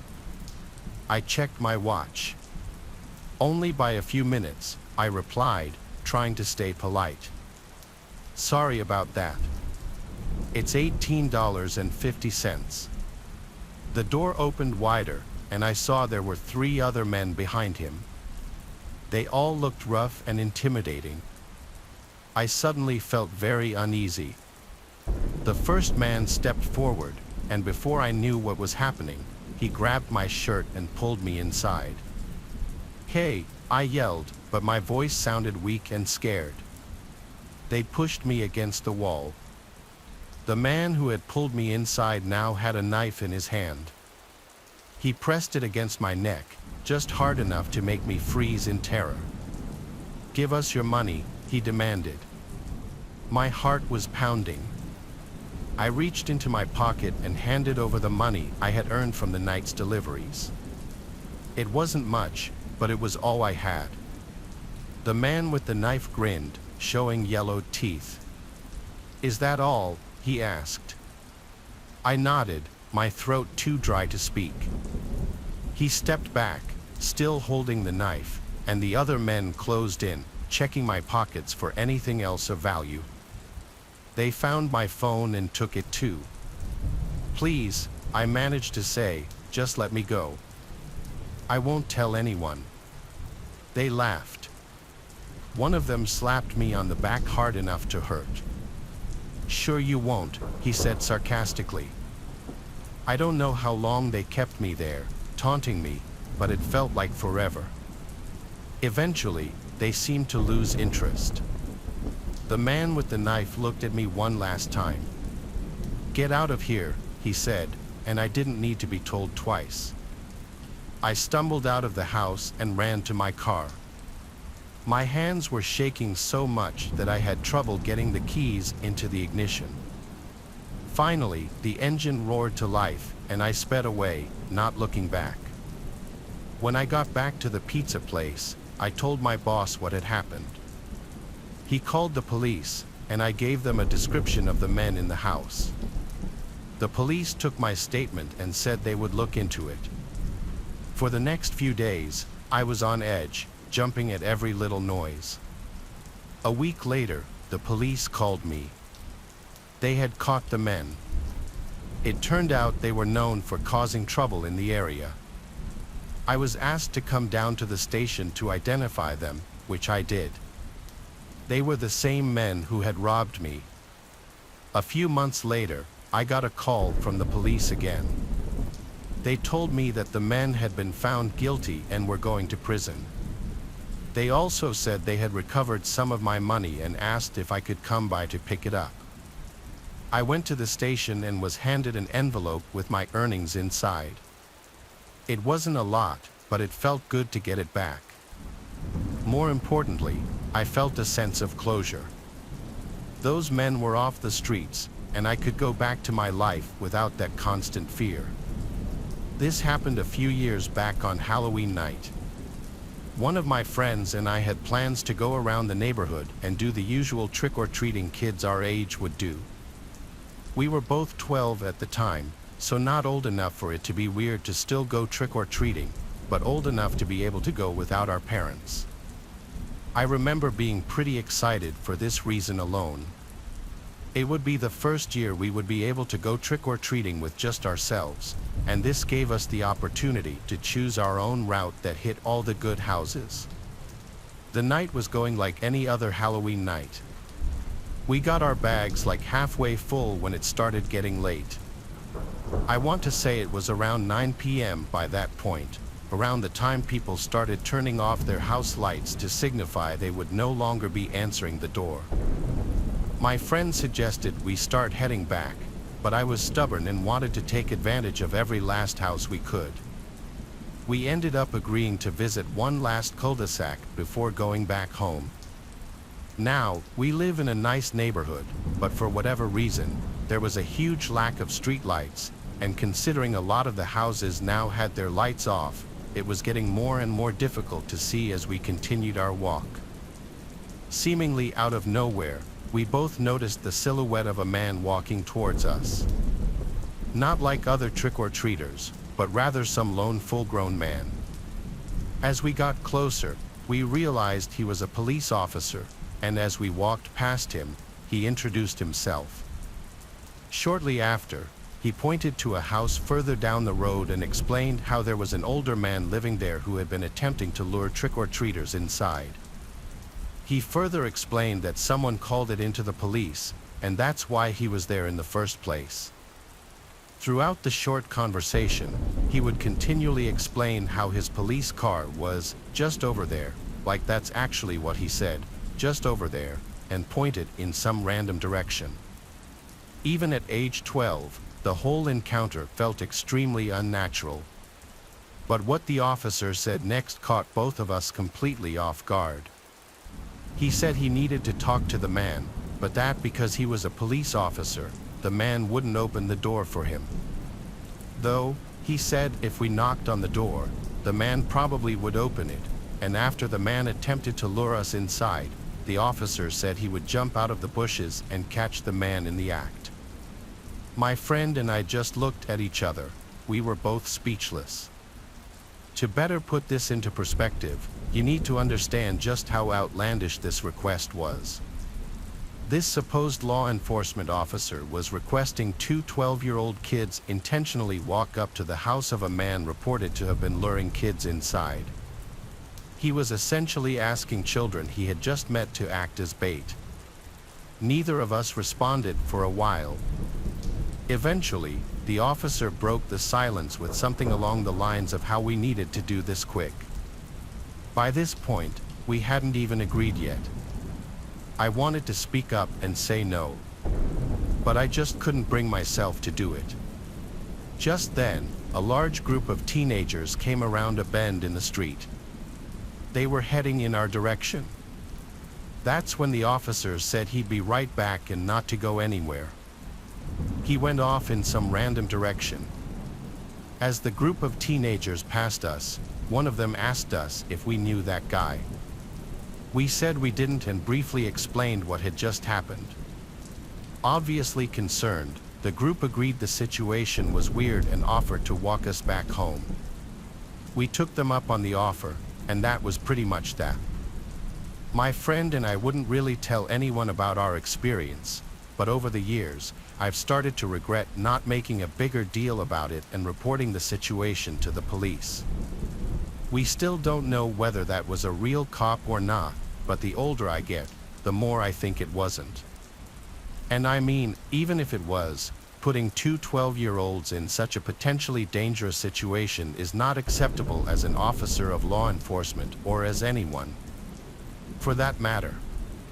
Police officer or not, I don't know what the guy's true motives were, and that thought still haunts me. There was a thread on the main page asking cops if they have ever experienced anything creepy or odd at a crime scene. I posted the following story, and some people said I should submit it over here. I'm new here, so be gentle. This is the entire post, but the second story is the one that got the most attention. I've seen a lot of suicides, but one sticks out. This elderly female had her daughter living with her. She called us because she hadn't seen her daughter for 2 days and hadn't heard her moving around upstairs. The stairway going up was very narrow, and at the top was a direct 90-degree turn into the bedroom, and the mother was too elderly to climb the stairs, so she called us. We get there and enter the bedroom and find the daughter dead. She hung herself by tying the rope from her robe around her neck and the other end to the bedpost. Then she just laid on the floor and let her weight compress the rope. It seemed odd because she could have easily just sat up or lifted herself up to keep from being strangled. Almost would have thought her body would have done it on its own as a defense mechanism. Anyway, we untie her and check vitals, and she's gone. We need to check the body for signs of trauma, so we do that. As we're turning her over, the air escapes from her lungs, and she goes, and I feel the air blow over my arm, and it grossed me out big time. Anyway, we couldn't get her out of the room because the stairway was too narrow. Ambulance arrives, and we strap her to a backboard and lower her out the window and down the ladder of the fire truck. I felt terrible for the mother because she was in hysterics and her daughter being tossed out the upstairs window with the whole neighborhood watching.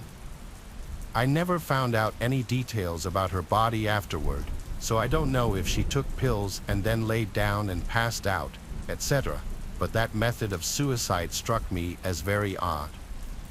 Next, gun alarm called to a home where someone had committed suicide the year before. The house was still owned by the family, but it sat unused, and no one lived there. Another officer and I clear the house and advise dispatch that everything is kosher. No forced entry anywhere, but the back door was unlocked. We contacted the owner, and he told us he leaves it unlocked. Whatever. Anyway, we're in the house just looking around, remarking how it's a shame that the house just sits there unused. The other officer goes to take a leak, and I'm standing there in the living room when I hear footsteps upstairs. Now we check the entire upstairs, each room, every closet, bathroom, etc. My partner yells from the bathroom, "Are those footsteps?" He comes out zipping up, and we rush upstairs. Nothing. Doors to the rooms are open. We check each room again, each closet, everywhere. The upstairs is flat out empty. There wasn't even furniture left in the house. He's in one room, and I'm in another when I feel this coldness enter the room. It was just a cold that felt like it encompassed my entire body. Then it was as if someone in front of me was shoving me with both hands. It was a very distinct feeling of two hands shoving me backward by pushing my chest. I'm a cop. Normally, someone shoves you, and it's game on, but this time there was no one there, just an empty room. I must have sat there with a stupid look on my face for maybe a second or two, then I left the room completely creeped out. I met my buddy in the hallway, and he tells me I look weird. I tell him what happened, and he says, "Yeah, this place is creepy. Let's bounce." It was daytime, and the house was fully lit as there were no curtains or shades on any of the windows. Later, I told my supervisor about it, and he said he went to an alarm call there as well, and as soon as he went inside, he got that creepy feeling where it feels like you're being watched. I worked at Walmart 6 years ago when I was in college. My college schedule was terrible, having classes scattered throughout the day, so finding a job with hours I could consistently work was hard. The Walmart by my campus was open 24 hours and was hiring for the overnight cashier position. Overnight was the only time I knew I could always work and not have to worry about missing class. I took the interview and the job, and for a while, it was going well. It was surprisingly busy throughout the night, but it made time go by faster. I was almost always the only cashier working, so I didn't have any coworkers to talk to unless one of the warehouse guys walked by. After a few months of working, I started to notice the same routine customers coming in. There was this one man in particular that always came around 2 a.m. and would buy random items. Every time he would buy clothes of various sizes and genders, random food, toys, tools, everything. He always came alone, though. He wasn't much of a talker and was very reserved. Just checking out and leaving without saying anything. With nothing better to do, I'd always think about what the guy was up to. I never really thought he was actually up to anything, but my mind would wander sometimes. But then one night, at 2 a.m., like usual, the man came into my checkout lane and to my surprise, he started talking to me. He asked how my night was going and if I had any plans for the weekend. I kept up with the small talk, but was still shocked that he was even talking. If I didn't know any better, I'd say he was definitely on something. He looked extremely tired and his hair was greasy and unkempt, but his eyes were wide open. He paid for his stuff, then thanked me and left. I let my mind wander again, thinking about what the sudden change was. The rest of the night was really slow, dragging on until 6 a.m. when I finally clocked out. The parking lot was mostly empty, and the sun was just starting to rise as I walked to my car. I saw someone was parked next to me with their car on. I got closer, and when I was just a few feet away, a man got out. It was the strange guy that had come in at 2 a.m., which was 4 hours ago. He smiled, looking even more tired than he did earlier. I said hi and walked around to the other side of my car, trying to act normal, but he followed me around to my driver's side door. I told him I had to go home, but that I would see him tomorrow. He didn't say anything but just continued smiling and staring. I opened my door and started to get in, but the guy suddenly grabbed my arm, holding me tight. I looked back at him, and his smile was gone. He forced me out of my car and started pulling me toward his car. I was yelling and fighting back, not letting him pull me more than a few feet before I pushed him down. I hurried inside my car and drove away, checking my mirrors to make sure he didn't follow. I didn't see him, but just in case, I didn't go home and instead parked at a McDonald's and called the police. After they interviewed me and got the case written down, they started investigating. They had some footage on the CCTV in the store and the parking lot. I was hopeful, but after a few weeks, they still didn't have an identity. I continued working and never saw the man again. It makes me sick thinking about all of the stuff he was buying, like clothes of different sizes that I know are probably for other victims he had taken.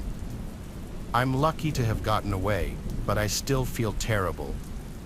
Part of me was really hoping he'd come back, though, so that I could attempt to stop him from getting away again. Eventually, the Walmart stopped doing 24 hours, so I lost my job anyway.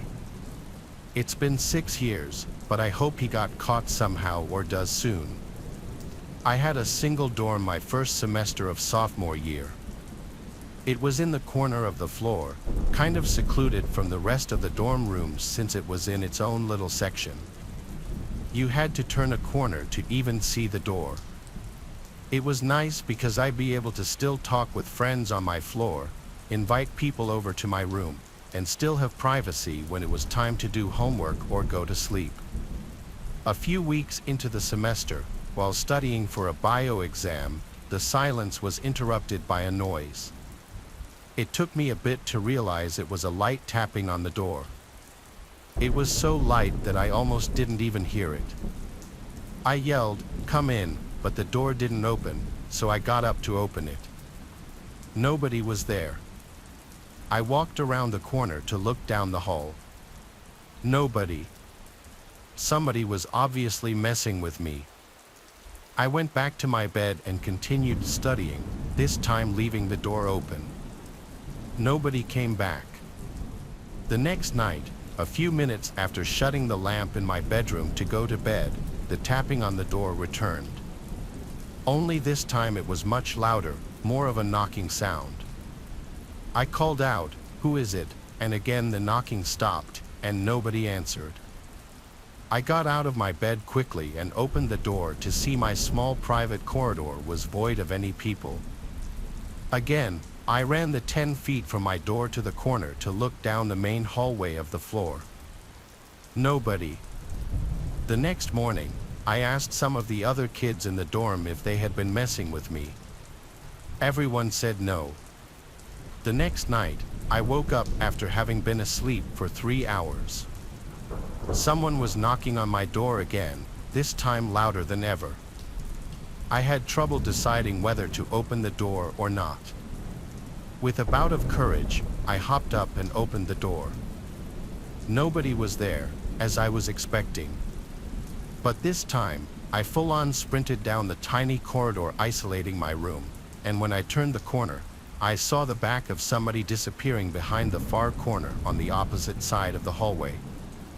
I ran as fast as I could down the hallway, and as I turned to the next hallway where I saw the person a few seconds earlier, I saw a door at the end of the hallway shutting. It wasn't a dorm room, it was a bathroom. I felt like I was ready to confront whoever this joker was, so I pushed open the bathroom door with force. The light was off. I turned it on, expecting to see somebody hiding in there, but I didn't see anyone. My first instinct was to check the 2 bathroom stalls, which were both shut. I got on my hands and knees and looked under the 2 stalls. 2 heavy black boots could be seen from underneath one of the stall doors. I took a deep breath and pushed the stall open. I was confused. There were the boots sitting on the floor, but no person to wear them.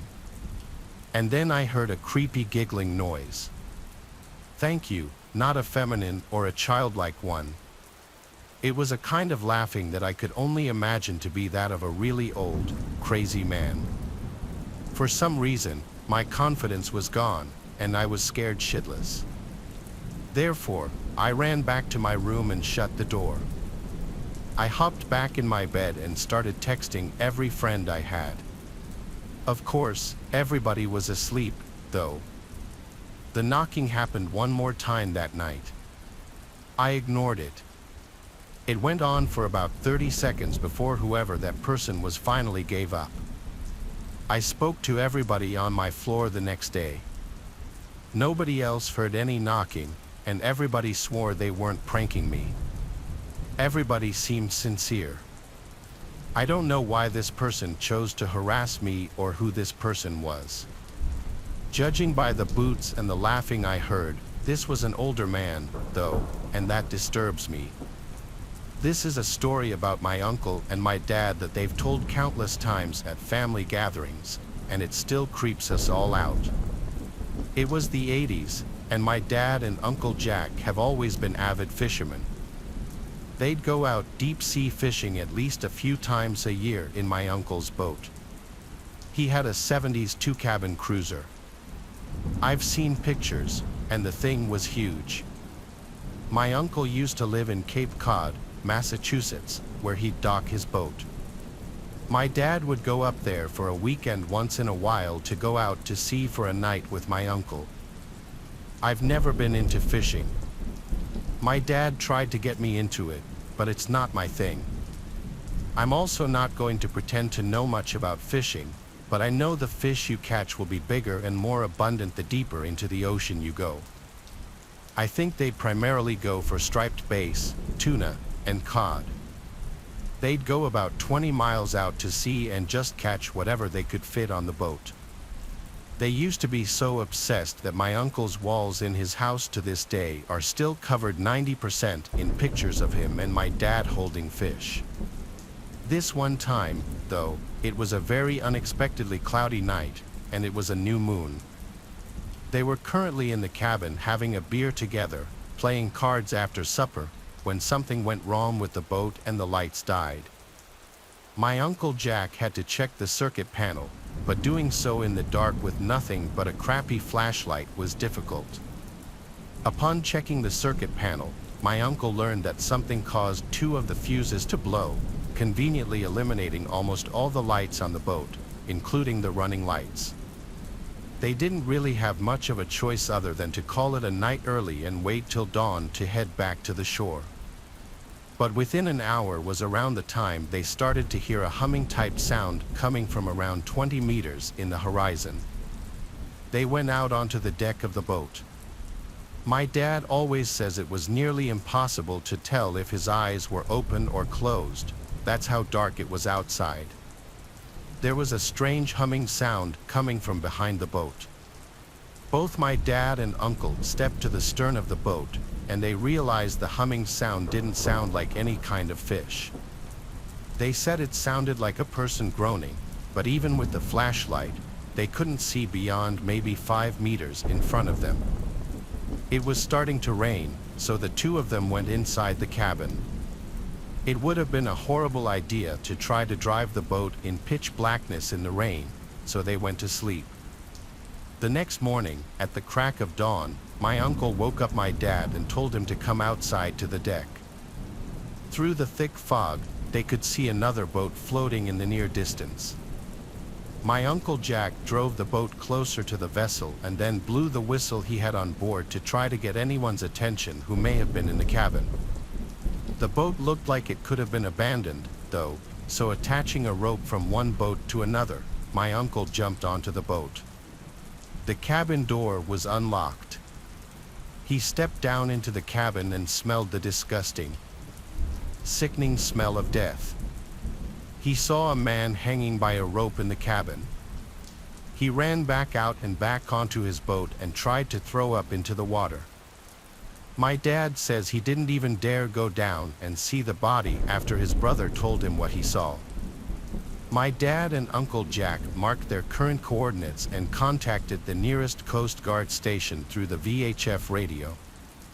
The Coast Guard was there within an hour, and only then did my dad and uncle head back to the shore. They still don't know what the humming sound they heard was. This story really still haunts my uncle the most because he's the one who actually saw the dead body. They definitely together hold the scariest fisherman story I've ever heard. I worked from 9 to 5, then came home, ate, and then worked on the old house to get it ready to sell. One night, after an exceptionally long and rough night of working on the house, I was on my way home when I saw in the sky something that routinely is not there. I stopped to watch the object only to see it not move at all. Now, realize this is around 1 a.m., and it's not a hot air balloon or anything like that, especially since I have never seen one in my area of Ohio. What I was looking at was an oval. It was wider than it was tall. The object, as many people explained, was not giving off light but was illuminated, if that makes any sense. I was so tired I almost wanted to shrug it off, but I just couldn't for some reason. Not only was it way too bizarre, but what I had been wanting for the last 48 years was happening right before me, my first and so far only UFO sighting. To say I felt spooked would be an understatement. I got back into my car and drove the short 1,000 feet or so to get to my driveway and to the safety of my new home. I knew there were details I was not able to see because of the way the craft was illuminated. Then it dawned on me, nobody's gonna believe me. So, at 1:30 a.m. on a school night, I went into the house and scared my daughter and son by waking them up to witness what was in the sky. I hoped to God it would be there still, and sure enough, it was sitting right there where I left it. I am covered in goosebumps just recalling my daughter's reaction. My son was a huge skeptic, but even at the age of 12, when he witnessed it, looking back he knows what it was. I saw fear in his eyes. He stayed out with us for about a minute or two, then went back inside. My daughter and I were almost speechless. It was beautiful in a way, but we both agreed that it gave off a feeling of fear or dread, like we were not supposed to be seeing this.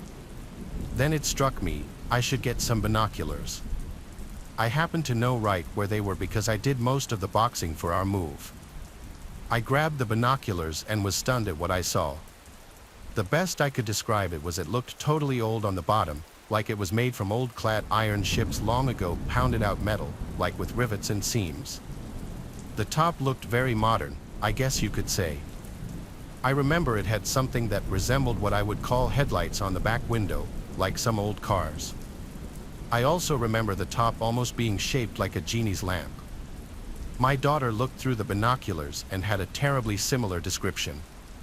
Then I saw something that freaked me out even further. It now looked as though the craft was sitting on a long, thin, yellowish pedestal. I could not figure out what I was now seeing. I gave the binoculars to my daughter, by the way, she was 16 at the time, and asked her to explain to me what she saw at this time, what had changed. I could hear the absolute fright and quiver in her voice. I will never forget what she said, "Dad, there's a beam of light coming out from under whatever it is. I'm scared, Dad. I think we should go in." We could not shake that feeling of fright and the feeling that we should have never seen what we did that night. Both of our bedroom windows faced out directly where this craft could be seen. I found out later my daughter stayed up until morning on live video chat with her friends, absolutely terrified. After showering, I laid in bed exhausted but overwhelmed by what we just saw. It was at this point that I noticed the craft was moving, but at such a slow rate it was undetectable until I was able to compare it to something stationary, which was my vertical windowsill. I will never forget that dull, eerie, pale yellow light this craft illuminated. I forgot to mention that if you held out your arm, the craft was just slightly larger than the width of your thumb, if that makes any sense. I was told later that that is quite large. Eventually, the craft traveled out of sight, and I crashed from exhaustion. I had booked an Airbnb several weeks in advance in a town I had never been to. A client I was meeting for work lived in the area, so I was only staying there for a day before driving back home afterward.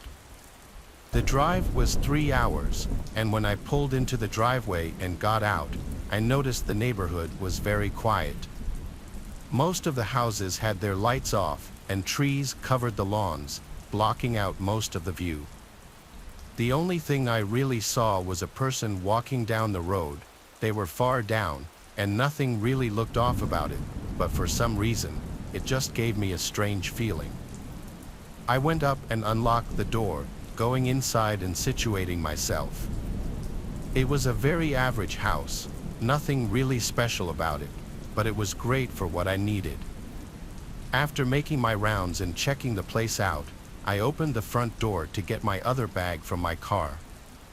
As I stepped onto the porch, though, I noticed someone standing in the road. It was the person I had seen walking a few minutes ago. But they weren't walking anymore, they were just standing in the road, facing the Airbnb. As I started walking toward my car, they noticed me and started walking away. I kept my eye on them while I was outside, getting suspicious about whatever that was. They seemed to just keep walking, continuing down the street. I went back inside and made sure everything was locked up, then opened the garage and pulled my car in, just to be safe. Throughout the next couple of hours, I did a few checks outside to see if that guy was still walking around. I didn't see him anymore, though, and having to get up early the next morning, I went to bed. I slept decently, waking up a few times during the night, but my alarm went off at 4 a.m. for me to finally get up. The sun was still down, so it was still dark outside. Groggily, I sat up in my bed and right away saw a light coming under the bedroom door. I didn't remember leaving any lights on, though, and thought I must have overlooked a kitchen light or something. I got out of bed and walked up to the door, but just before I opened it, I heard something on the other side.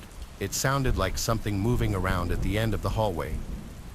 I opened the door, seeing it was the living room light that was on, which I immediately knew I definitely would have turned off.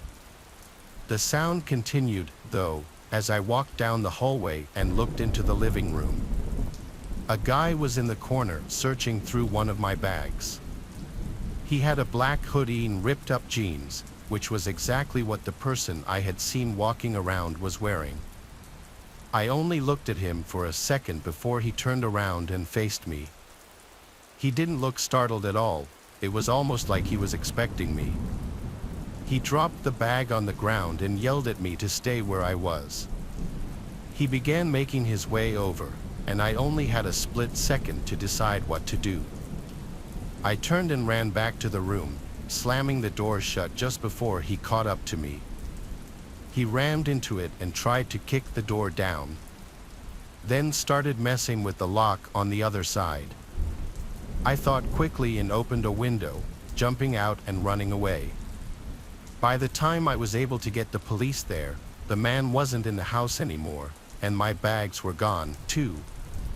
Of course, to make things more terrifying, the bedroom door was open. He had picked the lock and gotten in. If I had just stayed and hidden in the bathroom or something, who knows what would have happened. The police seemed to think there was more intent behind this man's actions aside from just robbing me, so I pray he doesn't find me again. This is something that happened back in college. I'm a female, and I went to one of my best friends from college's house for her birthday. She lived in a pretty standard college house with a few roommates. I was friends with all of them and lived in an apartment close by. For her birthday, she invited several friends over. We went to her house in the early evening and hung out for a while. It sort of turned into a party by nighttime with a lot of other people there. A bunch of us went out to some nearby bars in the area sometime around 9 or 10 o'clock. We walked because they weren't that far away and the weather was pretty good. After going to 2 or 3 places and being out for several hours, I remembered that we decided to head back. Some people were staying out for longer, and others had already left. When we walked back, it was just my friend and I. We were going down the sidewalk, and my friend said that she thought the guy behind us was following. I looked back and saw a man who I did not recognize. He seemed to be around our age, maybe a little older, was tall and thin. He was walking about 40 feet from us, so he was not that close. My friend said that she saw him staring at her in the bar a few times. I really hadn't noticed, but I took her word for it. We continued to walk back and hoped that the man would turn off someplace, but the farther we walked, the man was still there. It got more concerning when we turned a few times and the man turned as well. These streets were much quieter, so it felt a lot more suspicious now. When we were approaching the street that my friend lived on, we decided to try and lose the guy. We took a right instead of going straight, then we quickly went down an alleyway. For a moment, it seemed really sketchy, but we were able to cut between two houses and go to the next street over. This did not allow the man to see exactly where we were going. We walked down that street and then went over another block. We walked a little ways further before heading back to where we originally were. For the rest of the walk back, we did not see the guy, and we were able to safely make it back to my friend's house. When we arrived, there were quite a few people at her place, and it was basically a party. Most of the people were just friends, though, and there really weren't any random people there. I would say there were about 20 people, most of them in the living room and dining room area. We hung out with some people downstairs for a while. However, I remember looking over into the living room at one point and seeing the same guy who had been following us. He was just standing in the corner, kind of near the door. He was looking at his phone mostly and was not really talking to anyone. I showed my friend, and we were both very creeped out. I remember that I asked several friends if they knew who he was, and nobody did. We ended up telling a couple of our guy friends that were there who happened to play on the school football team. They said they would get the guy to leave and did exactly that. They basically kicked him out of the house, and then he was gone. He did not come back for the rest of the night. I'm not sure exactly how he knew to go to the house because we thought we had lost him from following us. The only thing I can think of is maybe he waited behind a tree or bush or something, or maybe he already knew where my friend lived. It's pretty creepy to think about. I'm not aware of her ever seeing the guy again, though. I had a terrifying experience once when I used to work at a bowling alley. I worked there when I was 19 years old for several months. This was many years ago now, but I still remember it very well. The place was not that large of a bowling alley, but had what you would expect. The story takes place one night when I was working, and the bowling alley was not too busy that evening. I was working until close, which on this particular night was 11 p.m. We had several people working early, but at the time of close, it was just me and one other person. During the 10:10 hour, my coworker was in the back organizing things. There were just a couple of people bowling, and by 10:40 they had all left. At this point, I remained working behind the main counter near the entrance and in front of the lanes, while my coworker was behind me in the back. I remember that at about 10:45, I noticed a man walking into the bowling alley. It seemed a little bit strange because we closed in just 15 minutes. Maybe he didn't know that we were closing soon, but he would not even have time to bowl one game. The guy was wearing a black jacket and a hat as well. I didn't really get a good look at his face. After entering, the man did not even look at me or go up to my counter. He blew right past me and walked faster down near the lanes as if he knew exactly where he was going, but he couldn't be meeting anybody here or anything. Nobody else was here. I was confused by it, but I also figured he would be gone very soon because he obviously wasn't going to be bowling. He then went out of my sight, and I went into the back to speak with my coworker for a minute. When I came back, I looked around and did not see the man. I figured he had left. I stayed behind the counter until 11 o'clock, then I went to go lock the doors. But before doing so, I went all around the bowling alley just making sure that the man had, in fact, left. He was not there, so I continued. After that, there were just a few things that I had to do before I could leave. One of those was to turn off all the bowling lanes, which you had to do behind them. This is something that I had done many times before.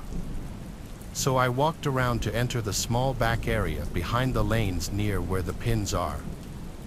As soon as I entered, I instantly saw the man. It was the same guy who had recently entered the bowling alley.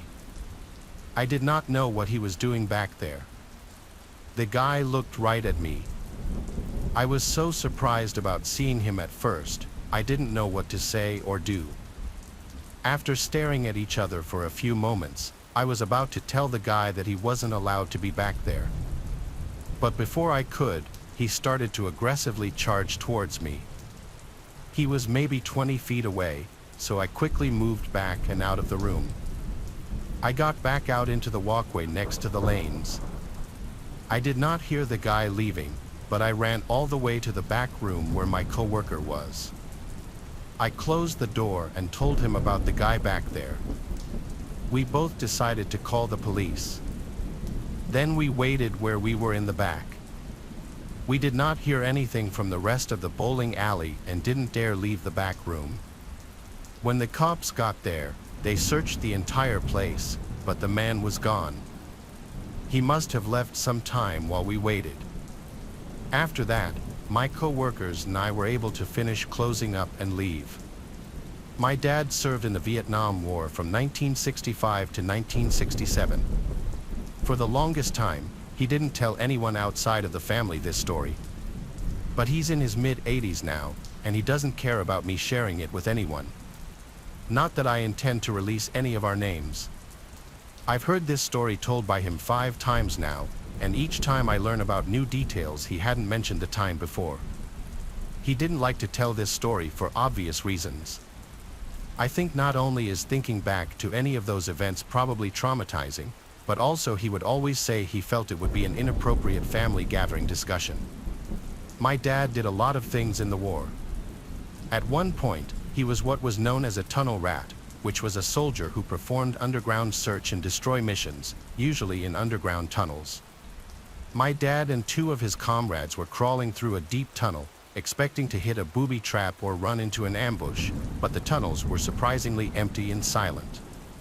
My dad describes the experience of crawling through the silent dark tunnels as bone-chilling and adrenaline-pumping, as the fear of instant death at any moment would linger. My dad and his comrades heard a faint yelling and crying sound further down the tunnels. It was of a woman. As they crawled deeper into the tunnels, the cries and screams became more clear. It was obvious there was a woman screaming for help. The 3 picked up their pace, worried about a potential hostage or prisoner situation. As they continued to crawl through the tunnels, the cries for help got a little louder and clearer. They arrived at a small room that they could slightly get off their knees in. The ceiling was just high enough to half stand, half crouch. There was a small table with a lantern on it that was still lit. There were also 2 broken chairs and a locked safe box with some metallic objects that would rattle around inside the box when shaken. Aside from that, this small room was empty.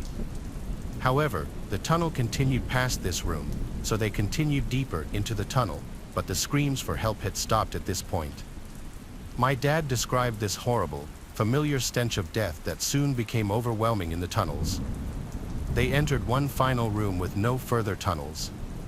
My dad still refuses to describe everything that was in this room in detail other than there were multiple bodies, and they weren't killed by just bullets. They looked as though they'd been mutilated by some kind of creature. One of the bodies was that of a woman. The scene was so horrible that my dad and the 2 other tunnel rats had to turn around and flee.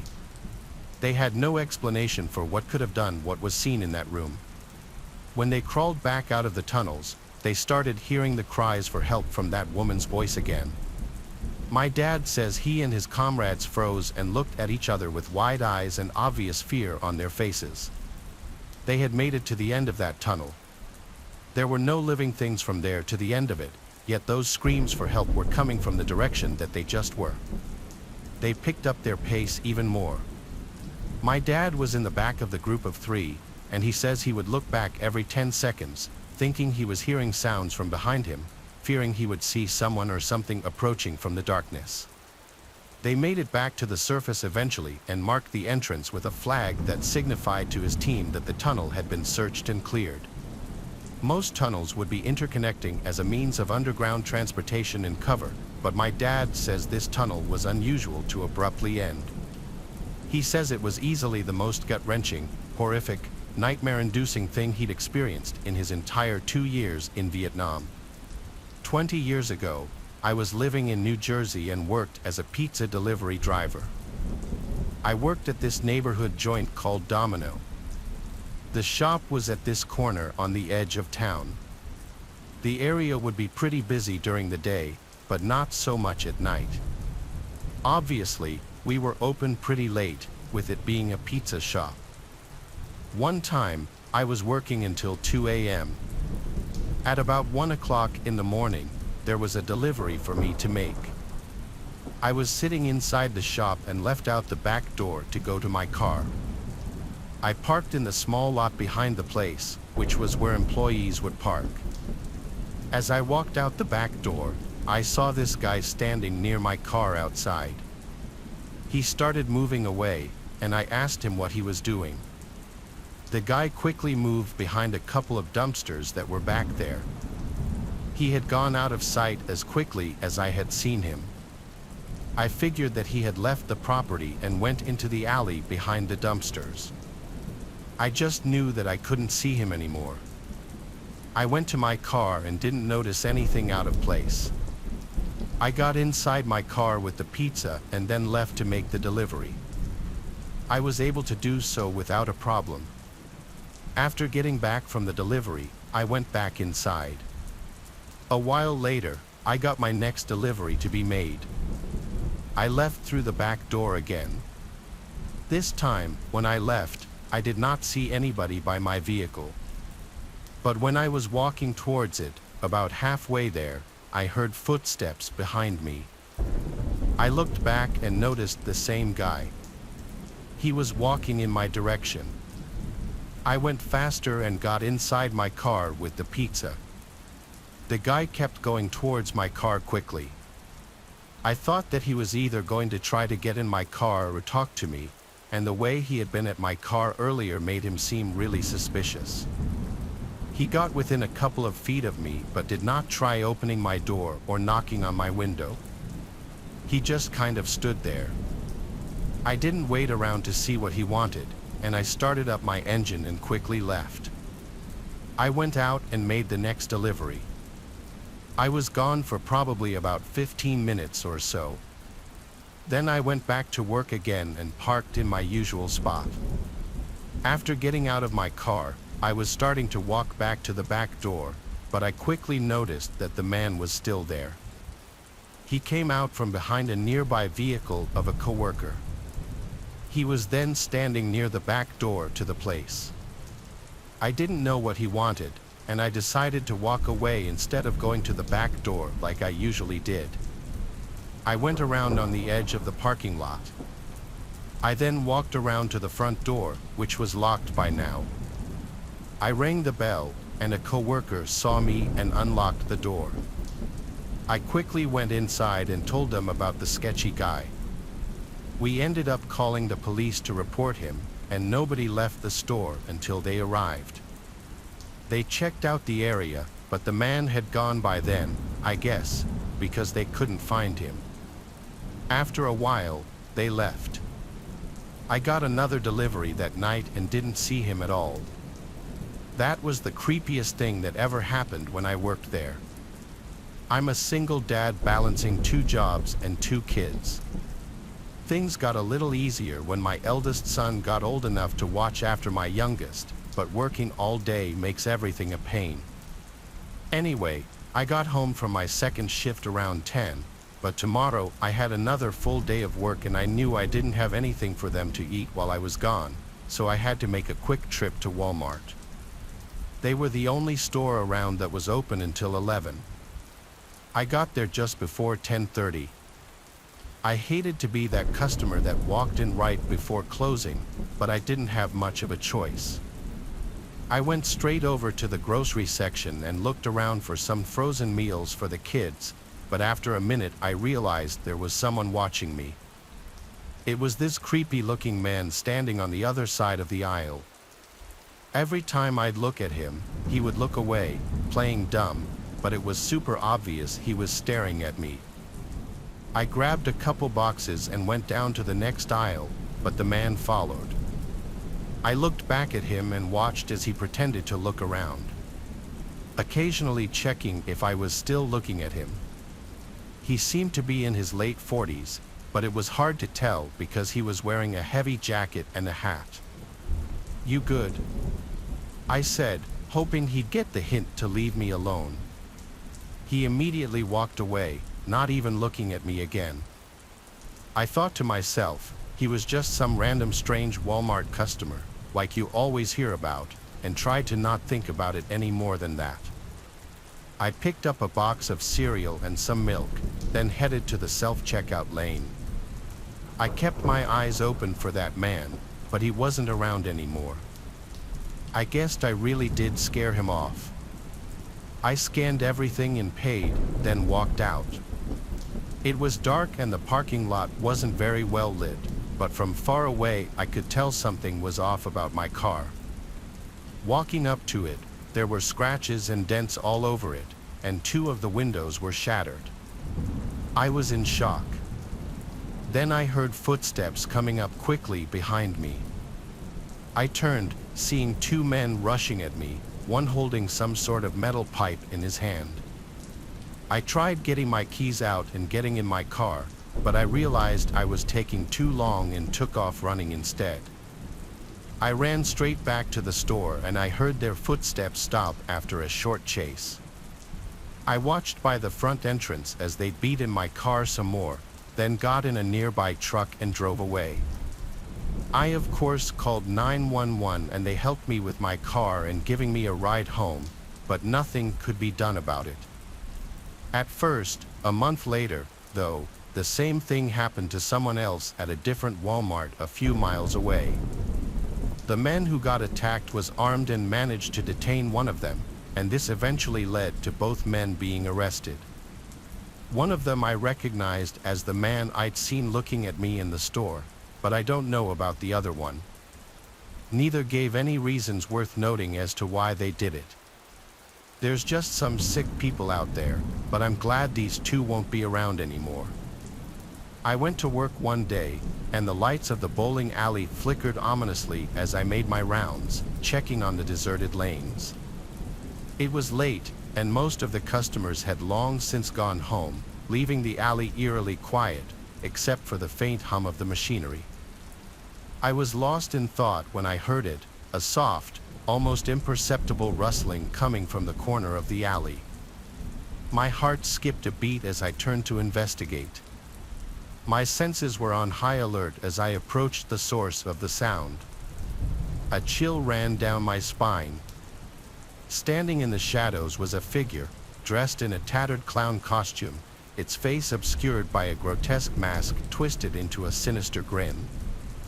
I froze in terror as the clown stepped forward, its eyes fixed on me with an intensity that sent shivers down my spine. Its movements were slow and deliberate, like a predator stalking its prey. It was hunched over, just trying to get me. I didn't know what was happening. I tried to summon up the courage to run, but my legs refused to move. I was rooted to the spot, helpless against the terror that gripped me. Then, with a sudden burst of speed, the clown lunged toward me, its outstretched hand reaching for my throat. I stumbled backward, my heart pounding in my chest as I frantically searched for an escape. But no matter which way I turned, the clown was there, its malevolent laughter echoing through the empty alley like a death knell. I knew I had to do something, anything, to survive. With a surge of adrenaline, I grabbed a nearby bowling ball and I hurled it at the clown with all my strength. To my horror, the ball passed right through the clown as if it were made of smoke, leaving me standing there, trembling and alone. But the clown wasn't done with me yet. With a flick of its wrist, it sent a wave of bowling pins crashing toward me, their sharp edges glinting in the dim light. I barely had time to dodge out of the way before they struck, sending me sprawling to the ground in a tangled heap. As I lay there, gasping for breath, I knew I was running out of time. The clown was closing in, its laughter growing louder and more deranged with each passing moment. But just then, all hope seemed lost. A beam of light pierced the darkness, illuminating the alley with blinding intensity. The clown let out a blood-curdling scream and vanished into thin air, leaving behind only a lingering sense of dread. As I picked myself up off the ground, shaken but alive, I knew I would never forget the horror that unfolded in the bowling alley that night. As I locked up and made my way home, I couldn't shake the feeling that the clown was still out there, lurking in the shadows, waiting for his next victim. I was high as hell before I went into work that day, and I kept smoking throughout work. I don't know if what happened was real, but all the bowling pins were everywhere, and I still have bruises from when that happened. The story I just told actually happened to me when I was still living with my parents about 3 years ago. We moved to a new house at the end of 2019, right before the lockdown, and multiple things happened. One night, around 7 p.m., my mom and I were driving home from school. It's about a 20-minute ride. My mom has this weird habit of always checking who's behind us. That night, she noticed that a car had been following us for a few minutes. To be sure we weren't paranoid, we slowed down and made 2 rounds in a roundabout, but the car ended up cutting us off at full speed on the small road leading to our house. This wasn't a busy road usually, so we assumed we were just at the wrong place at the wrong time. Fast forward to the lockdown. At first, everything was going well, and we collectively decided to forget about the incident. By May, 2 months after the lockdown started and almost at the end of it, my sister was downstairs around 3 a.m., just hanging out in the living room. Just to give context, our house has lots of doors and windows in the living room. She noticed that one of the doors was slightly opening and assumed that someone had forgotten to close it and that the wind was blowing it open. But when she tried to push it to lock it, she felt like someone was putting their weight on it to open it. She screamed as loud as she could and ran upstairs to our parents. They went into the backyard to check if anyone was there, but they didn't see anyone, so we let it go as a one-time thing. But my mom wasn't reassured, so she started staying in the living room during the night to see if anything would happen. For the next few weeks, nothing happened, and she asked me multiple times to stay with her just to be her witness in case anything did happen. One night, around 1 a.m., we were lying on the couch, but the lights were off because I had a headache, and my mom was just scrolling through her phone. We saw a blinding light directed at our living room, which spooked me so much that I was completely paralyzed. My parents went into the backyard, but again, nothing. After that, we saw multiple lights and heard strange noises. On the surveillance camera, there were weird people at our gate, staring directly at our house. But since that's not technically illegal, we couldn't do anything about it. This continued for a few months, and it was driving my family insane. In 2021, while we were cleaning the backyard for summer, we found a big hole in the bushes, large enough for someone to pass through. We didn't know what to do, but we were now sure that someone had been coming onto our property. Almost nothing happened after that, which made us believe that whoever it was knew we were onto them. But we still don't have a clue about who it was, why they were doing it, or even if they intended to do something bad. Ere the police station was on, I noticed that the car stopped following me. I pulled into the police. I didn't get out of my car. I sat in the parking lot for a few minutes, making sure that the car didn't come in after me and that it was gone. Then, I finally went back on the road and went home.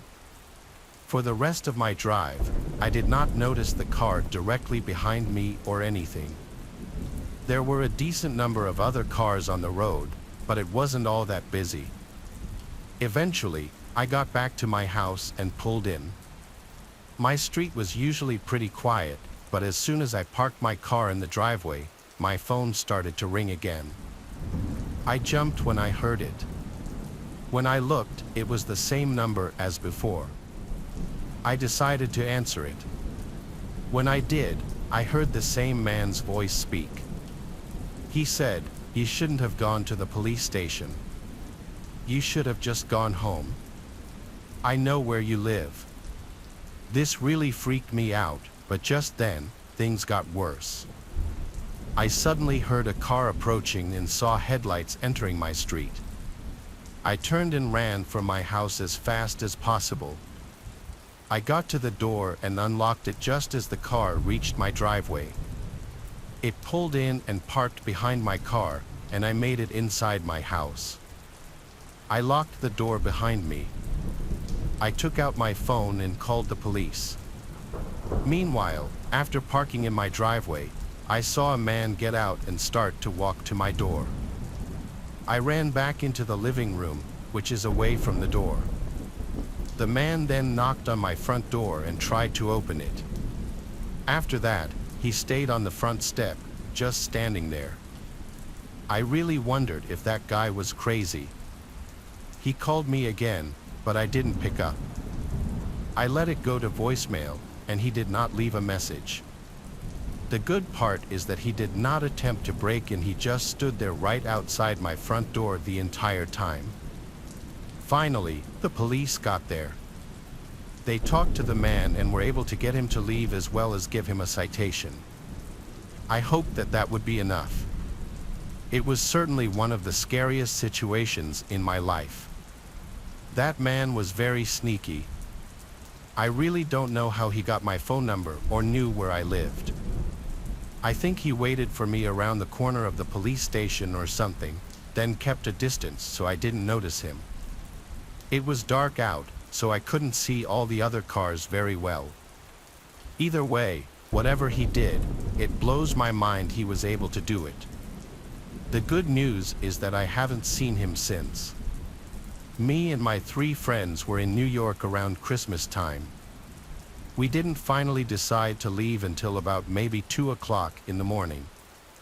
We got on the first train that we could catch, and as expected, it was empty.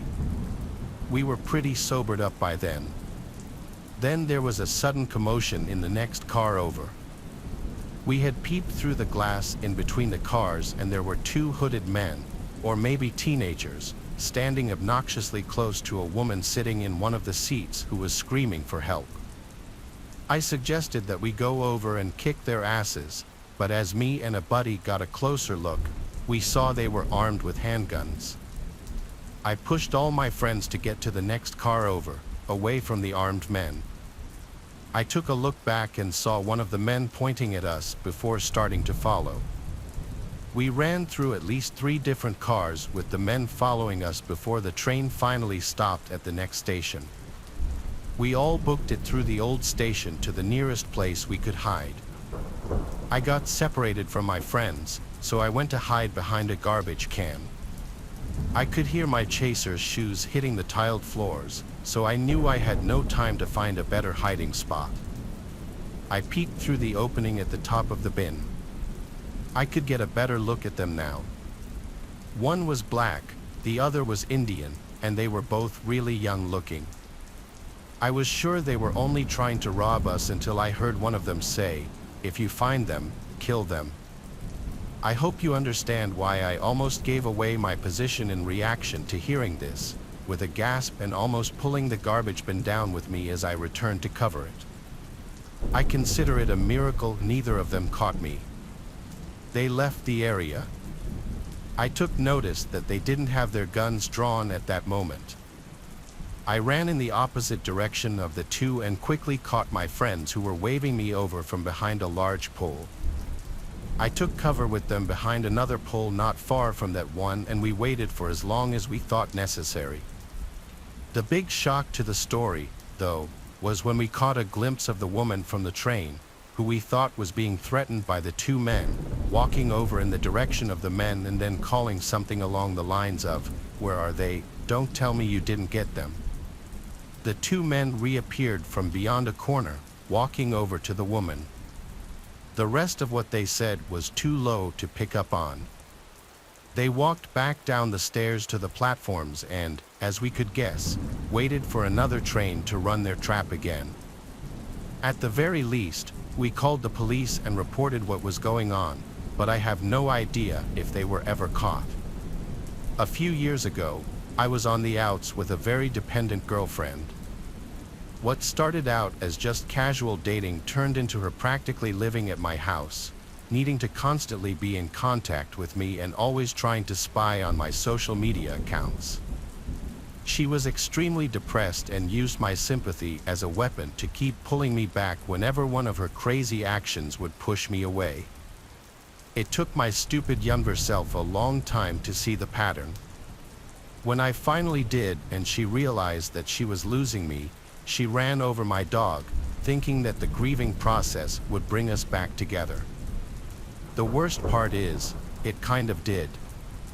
The pain of having to drive my dog to the vet and put him down was too much for me to handle on my own, and for once, she was there for me instead of the other way around. Until a few weeks later, when she drunkenly admitted what she had done. I have never been so mad about anything.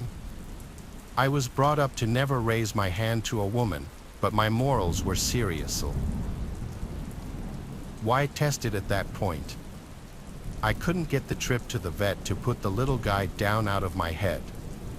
How could this person that I loved have done something so psychopathic? I threw all of her things out and had to physically remove her from my house. I filed a restraining order, but before it went through, I had to threaten to press charges to keep her away. I haven't talked to her since. I feel bad for anyone that gets caught up in her psycho behavior. I thought she loved me, but that really led me to wonder if she was some kind of psycho or sociopath who had been playing me for a fool the whole time. Hi guys, Lazy Hair here, and thank you very much for listening.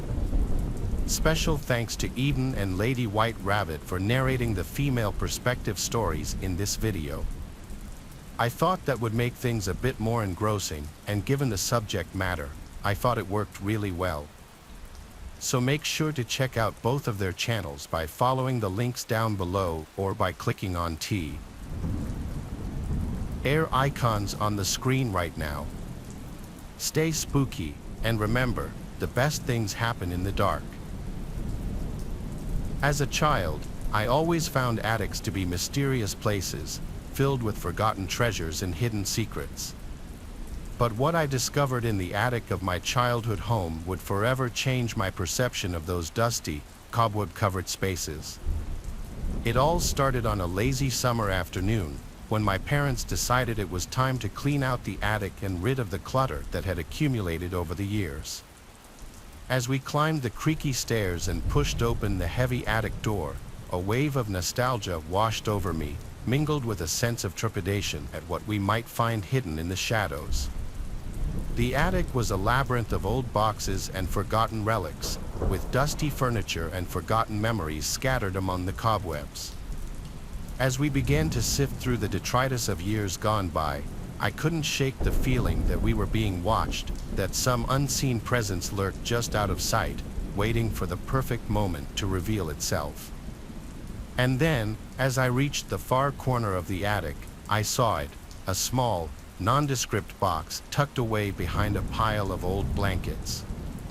Curiosity getting the better of me, I reached out and opened the box, revealing its contents to the dim light of the attic. Inside were photographs old and yellowed with age, depicting scenes from another time. But as I looked closer, I realized that these were no ordinary photographs. They were images of my family, taken long before I was born, in a house that looked eerily similar to the one we were currently in. As I flipped through the photographs, a sense of unease settled over me, as if I was peering into a past that had been intentionally forgotten. And then, as I reached the bottom of the box, I found a photograph that sent a chill down my spine, a picture of a young boy standing in front of the same attic door, his eyes wide with fear. It was then that I realized the truth. The attic was haunted by the spirits of those who had come before, trapped in a liminal space between the past and the present. As I looked around at the dusty relics of a bygone era, I knew that I would never be able to forget the horrors that lurked within the forgotten attic of my childhood home. About 2 years ago, I used to work part-time at a popular pizza chain as a delivery driver. I had a full-time job during the day, so the shift at the pizza place would be from 6 p.m. to 12 a.m. I enjoyed the job for the fact that I made good money and it was easy, but I hated working at night because it was dangerous. One night, we got a call 30 minutes before closing for a delivery in the worst part of town. I was stuck taking the order since my manager sent the other driver home early because it was a slow night. I hurriedly headed out to deliver the pizza. About 30 minutes later, my GPS said I had arrived. I couldn't read the house number as it was pitch dark and none of the houses had their porch lights on. As a safety precaution, I called the customer to ask if they could turn on their light. He didn't answer until like the 6th ring. He tells me his house has 2 trash bins next to the curb and that the light is broken, so he can't turn it on.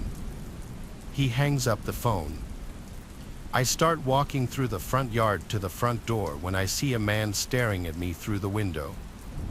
I yell out, "Hello," to him, but there's no reaction. He doesn't even move to open the door. I'm getting goosebumps now, and I decide to turn back around and go to the car. I call the customer again to come get his pizza from my car. He tells me in a slow, creepy voice to ignore his roommate and that the door is unlocked and if I could take the pizza to the basement. As I'm on the phone, I could make out a small light from the window. The man that was staring at me earlier was on the phone talking to me. I hung up and took off. By the time I got back to the restaurant, phones were turned over, so any complaints would have to wait until the next day. I'm not delivering to any basements, and I'm taking your pizza home for dinner. Submitted to me all the way back in 2015, this account was sent by a mother of 2 children, a 6-year-old boy and an 8-year-old girl. Almost every night, between the hours of 12 and 5 a.m., the boy would come to the parents' bedroom crying that he was scared because someone or something was in his room at the edge of his bed. The boy would claim that every night, the person or thing would come out from his closet and move to the same spot at the foot of his bed, standing there without moving. The first few times, the parents would check the boy's bedroom just to make him feel better. The closet door would always be open, and when questioned about why it was always open when it was supposed to be shut, he would insist it was because he was telling the truth about the thing in his closet. Every time the parents showed their son that the closet was empty, he would go back to sleep. Their 8-year-old daughter never had any similar issues. For a few nights, the parents allowed him to sleep in their room on the floor with a blanket. Eventually, though, after this had been going on for too long, the parents decided to humor him one more time and asked him to draw what the thing at the foot of his bed looked like. His drawing sent chills down his parents' spines. It depicted a grudge-like figure that seemed terrifying enough to give a grown man nightmares, let alone a 6-year-old boy. There also appeared to be something at the window, and when questioned about this, the boy said that he sometimes saw it at the window too when it wasn't at the foot of his bed. The parents' solution to this was to move their son's bed to the spare bedroom across the hall, which didn't have any big closets. The mother who submitted this couldn't help but feel a little creeped out herself by the drawing, especially every time he came crying to their room in the middle of the night. Ever since I was a little kid, all the older men in my family would take me fishing every opportunity they got. It was like some family ritual. I, being the youngest, meant that I was next in line to become an expert like all of them claimed to be. The ones who took it the most seriously were my dad and his brother Eugene. Our houses were decked out like the ones you've probably seen on fishing shows. I won't go into detail, but if you took a step into my house, you'd instantly be able to tell my parents spend more time on the water than on the land. This is actually his story, not mine.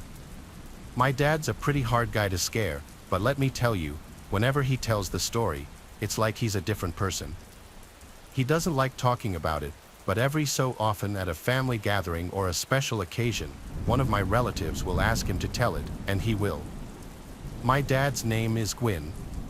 He was fishing with my uncle Eugene and their close friends Clytus, Dylan, and Lagan. They had set out early before the sun had even broken the horizon, heading to a remote spot they had all agreed was prime fishing territory. This place was a couple of hours boat ride from the nearest marina, tucked away in a secluded cove-type area that few bothered to explore. It was known among them for its abundant bass and the occasional pike. The day started like any other fishing trip, with the boat cutting smoothly through the mist rising off the water, everyone sharing stories and jokes over the hum of the engine. They anchored the boat in a familiar cove surrounded by dense forest. Lagan was the first to crack open a beer, even though it was so early in the morning. My dad tells me all the time that Lagan is his wild friend, the one who tends to drink a little more than he should. They fished for hours, the only sounds being the occasional splash of a lure hitting the water and their own laughter, oh, and the occasional crunch of empty beer cans that they were drinking like water. As the day wore on, they had their fair share of catches, each one sparking a small celebration. As dusk approached, the light began to wane. A dense fog rolled in from the water. My dad describes it as the boat literally being swallowed by fog. Clytus, who was the most experienced fisherman of the group, kept saying that he had never seen fog so thick. That's how unnatural it was.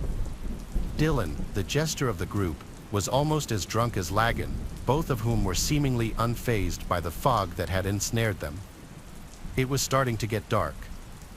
They had originally thought that they could just wait out the fog, but it didn't seem to be going anywhere. My dad and Clytus agreed that Eugene should just try to drive the boat out of the cove and into the open ocean, where the fog probably wouldn't be as dense. Eugene agreed, but even though he was typically the most cautious, he only narrowly avoided colliding with the shore. He refused to risk further damage to his prized boat. They reluctantly came to terms with the fact that they'd probably have to spend the night on the boat. My dad made the point that they'd need to tell their families about the situation, and of course, they had drifted into an area of the cove that had no signal. My dad needed to handle some business at work, so neglecting the problem was not an option. He offered to go ashore in search of a signal, and Clytus and Dylan said they'd join him. Eugene would stay back to guard the boat and an increasingly inebriated Lagan. My dad, Dylan, and Clytus made their way over to the shore and jumped out of the boat, only getting slightly wet. My dad made a point of snagging the emergency flares in the boat, just in case they got lost and needed to signal Eugene to come find them. The three of them made their way into the pitch-black woods, lit only by the shine of their phone flashlights. My dad and his friends have all done their fair share of camping, so it wasn't like a forest scared them too much. They began trekking uphill, hoping that higher ground would give them a better chance of finding a signal. My dad always made a point of emphasizing how dark yet eerily foggy the forest was. You could practically feel yourself slicing through the fog just as they were adjusting to the dense atmosphere. A series of strange clicking noises began to permeate the silence, first emerging from directly in front of them before encircling them completely. These sounds were unlike any forest sounds they were familiar with. It was rhythmic yet erratic, as if someone was tapping out a code meant only for the woods themselves. The distinctiveness of the noise made one thing clear: it was human-made. The realization that they weren't alone hit them like a freight train. Clytus, the most seasoned of the trio when it came to outdoor survival, whispered urgently for them to turn off their flashlights. "Don't give away our position," he hissed, with a note of genuine concern in his voice. As the lights switched off, the darkness became thicker than the fog. The clicking noises stopped abruptly, replaced by a silence that seemed to weigh on their chests. Time lost meaning as they stood there, frozen, unsure of their next move. I'm sure they were all thinking the same thing. The idea that they might have stumbled upon some kind of clandestine gathering or a woods cult was terrifying. Then, as suddenly as it had stopped, the silence was broken by rustling noises, this time much closer. Then silence again. And then a guttural scream echoed through the trees, a sound so primal and full of anguish that it rooted them to the spot. Before they could process what was happening, rapid stomping noises thundered through the woods towards them. The three men took off back the way they had come, acting on fear and pure instinct. My dad fired the flare gun behind them. The flare cut through the fog, lighting the woods up for a moment. The woods were as clear as day, and the sight that met their eyes was nothing short of horrifying. Illuminated by the flare's red glow was a pack of more than 10 individuals dressed in what could only be described as tribal attire. Some of them brandished wooden spears, but the light from the flare only lasted a split second. Dylan screamed and almost stumbled, but Clytus quickly grabbed his arm to keep him upright. My dad describes this part as the most overwhelming feeling of pure terror he has ever experienced. The forest seemed to fight against them as they fled, ducking under branches and jumping over roots. By some miracle, they emerged from the tree line, panting and disoriented but alive. They screamed at Eugene to start the engine, the urgency in their voices leaving no room for question. Eugene complied immediately, and the boat lurched forward just as their pursuers reached the shoreline. In the chaos, my dad fired the last flare into the air back towards the shore. For a split second, as the flare's light pierced the fog, they saw their pursuers at the water's edge. It was freakish. There must have been at least 15 of them just standing motionless at the water's edge. The flare's light faded, and it was dark again. Eugene managed to get a safe distance away and stop the boat again. After the engine was off, the only sounds were Dylan, my dad, and Clytus's breathing. My dad says he wasn't able to process what had happened for nearly an hour. He was functioning off pure adrenaline and survival instincts. They ended up taking turns keeping watch while the others slept and left first thing in the morning as soon as the fog dissipated. Funnily enough, Lagan had passed out before everything went down and doesn't remember any of the details of that night. I still get shivers down my spine when I tell this story.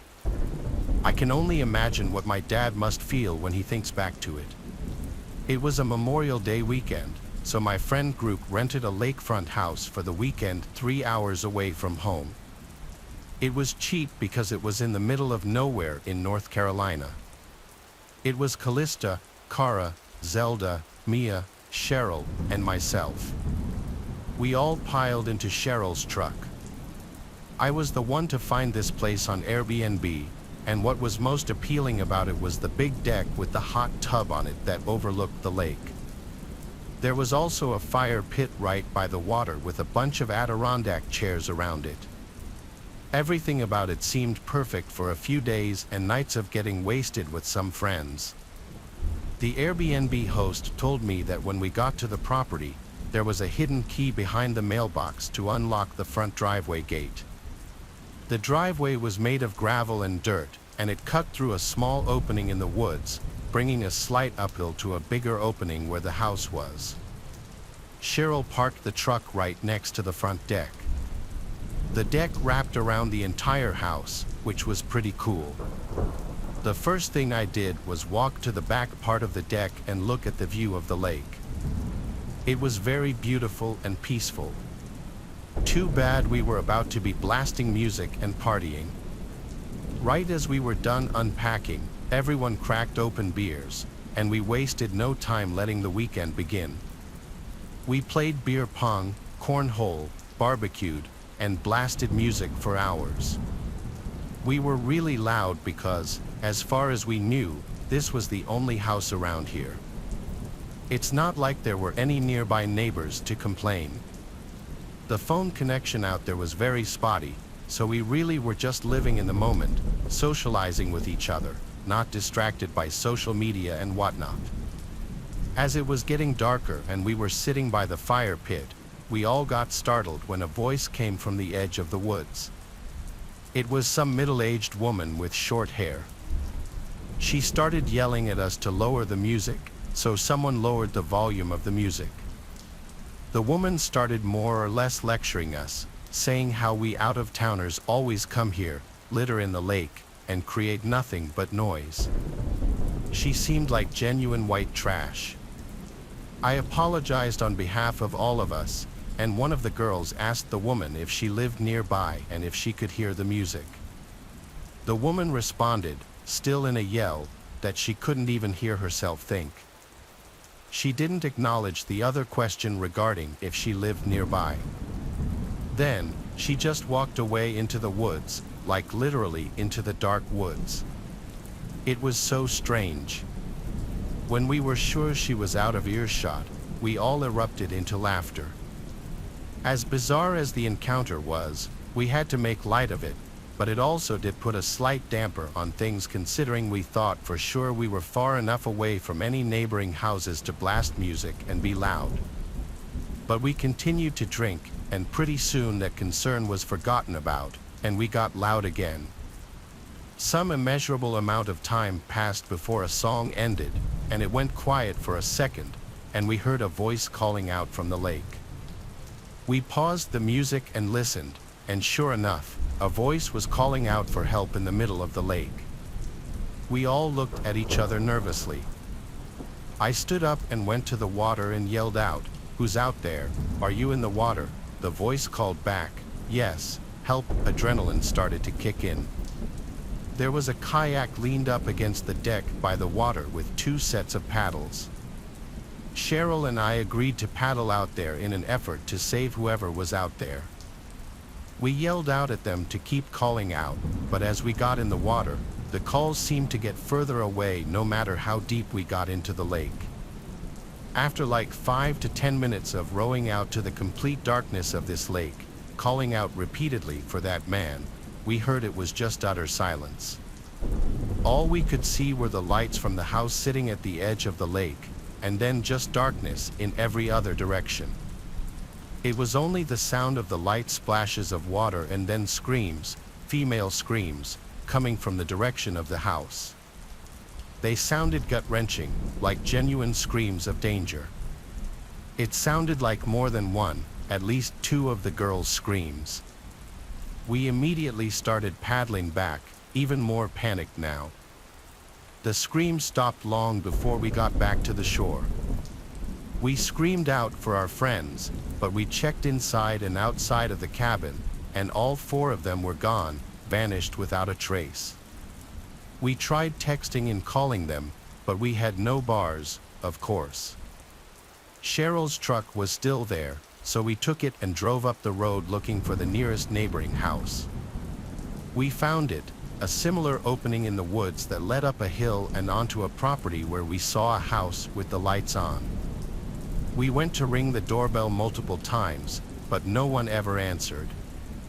We went to look through one of the windows in the front, and what we saw sent chills up my spine. We could see clear as day into the living room. There was a lamp on in the corner, and in the middle of the room, somewhat close to the window, was that trashy woman we saw who came and yelled at us before. She was standing still, doing nothing, just facing the window looking out at us. She had a borderline angry-looking expression. We yelled, asking for help, but when she wouldn't move, we were too creeped out to stay there and left. As we got back in the truck, about to drive to another house, my phone started vibrating. It was Mia calling me. Thank God. I picked up and asked her they were and what happened, but I could barely get a word in as Mia said there were two men with axes in their hands wearing masks over their heads walking towards them out of the woods, and that's why the girls screamed and they all ran away down the road. One of them was currently on the phone with 911 and they were waiting. It was out in the woods right on the side of the road. It wasn't long after that the call disconnected and I wasn't able to reach him again. So we waited on the side of the road, not far from the house. When we finally saw flashing lights coming down the road, we waved them down and asked them to help us find our friends first. We drove up the road until we saw our friends come out from the woods, waving their hands. We scooped them up and followed the police back to the house. Once there, we collected all of our belongings as Mia and the girls frantically recounted what they had just gone through. Oddly enough, the Airbnb was not broken into, and none of our stuff was taken. There was no sign of any men with axes. We also told the police about the cries for help in the lake, which I believe prompted a search team to come to the scene. By then, we were already long gone from that place. We never looked back. After much persistence and battling with Airbnb and the host, we got our money back for the stay, well, most of it. None of us could ever figure out this situation, like if it was all a trap. If the calls for help from the lake were linked with the men approaching the house with the axes, and if that woman was also affiliated somehow with this. Was it just to scare us out of there, or were they really going to attack us? I don't know, and I don't care. I just don't do remote places anymore after this, and I know the girls won't either. I once worked as a direct care aide for a 65-year-old woman with a developmental disability. Her daughter, who was in her 40s, worked overnights, and she needed a caretaker with medical experience to watch her overnight. When I say I once worked for them, I mean I literally worked once, just this night. And you're about to hear why I never went back. The 65-year-old woman's name was Giselle. Her daughter's name, who contacted me, was Evelyn. It's possible Evelyn didn't have any other family to watch her and didn't want to or couldn't afford to put Giselle in a nursing home. Or it was possible that she felt more comfortable hiring somebody with some form of experience to watch over her. At the time, I was already a direct care worker for two other women who suffered from some forms of developmental disabilities, so I had experience, but nothing prepared me for that night. Evelyn left for work earlier that day. I worked my first job, so I was really pushing my body to exhaustion, trying to make as much money as possible. Evelyn had introduced Giselle and me. Giselle had given me a smile before Evelyn brought her upstairs to her bedroom for the night. It was around 9 p.m. Evelyn told me that Giselle would sometimes walk around the house at night, acting confused, and I'd need to calm her down and bring her back to her room. She specifically addressed this not to be a form of sleepwalking.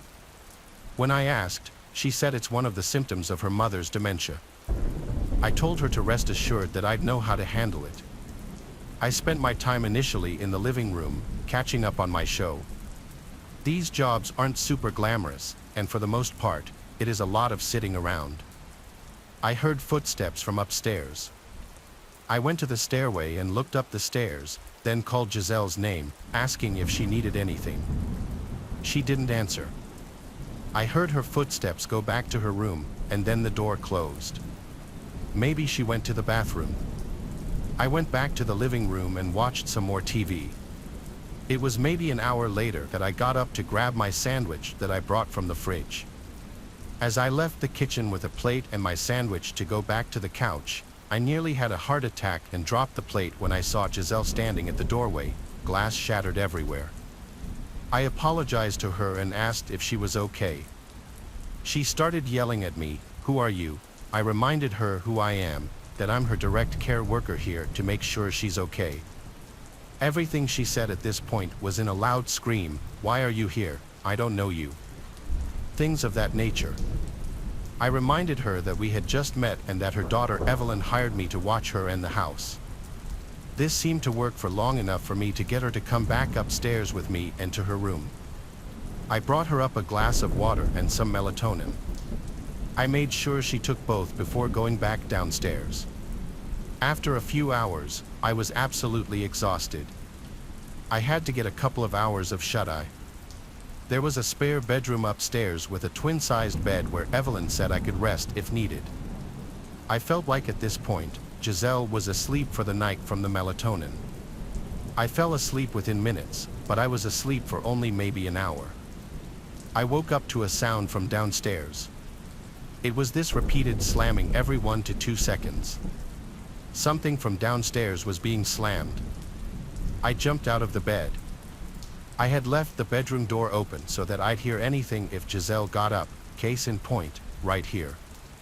When I got to the stairs, I realized the slamming was coming from the kitchen. I walked down the stairs as quickly as I could while still remaining quiet. Getting to the bottom, I peered around the opening to the kitchen, and what I saw was like a scene from a scary movie I'd seen before. I saw Giselle in the darkness, standing in front of the oven, repeatedly opening it and slamming it shut. It was horrifying. When I say I saw Giselle, I really only saw her silhouette. It was that dark in the kitchen. I said, "Giselle," really loudly. She stopped, turned to her left at me, shut the oven door one final time, and started walking towards me, towards the stairs. I said in a now softer, kind of scared-sounding voice, "Are you okay?"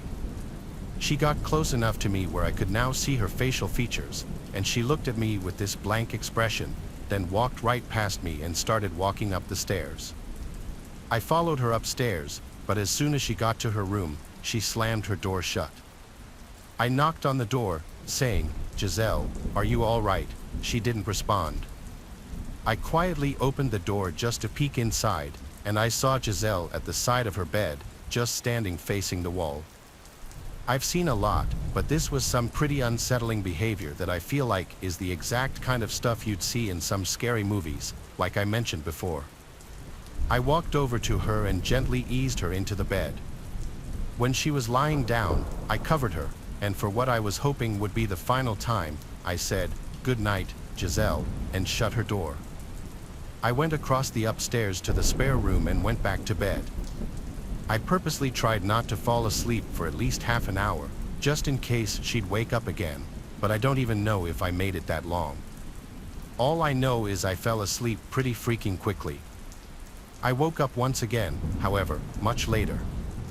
The room was still pitch black, and the 1-hour alarm I set had not yet gone off. I looked around the room, wondering what woke me up. I didn't see what it was until I heard a sound from inside the closet. I then noticed the cracked open closet door and the black shadow of a head peeking out of the closet. Again, I almost had a heart attack.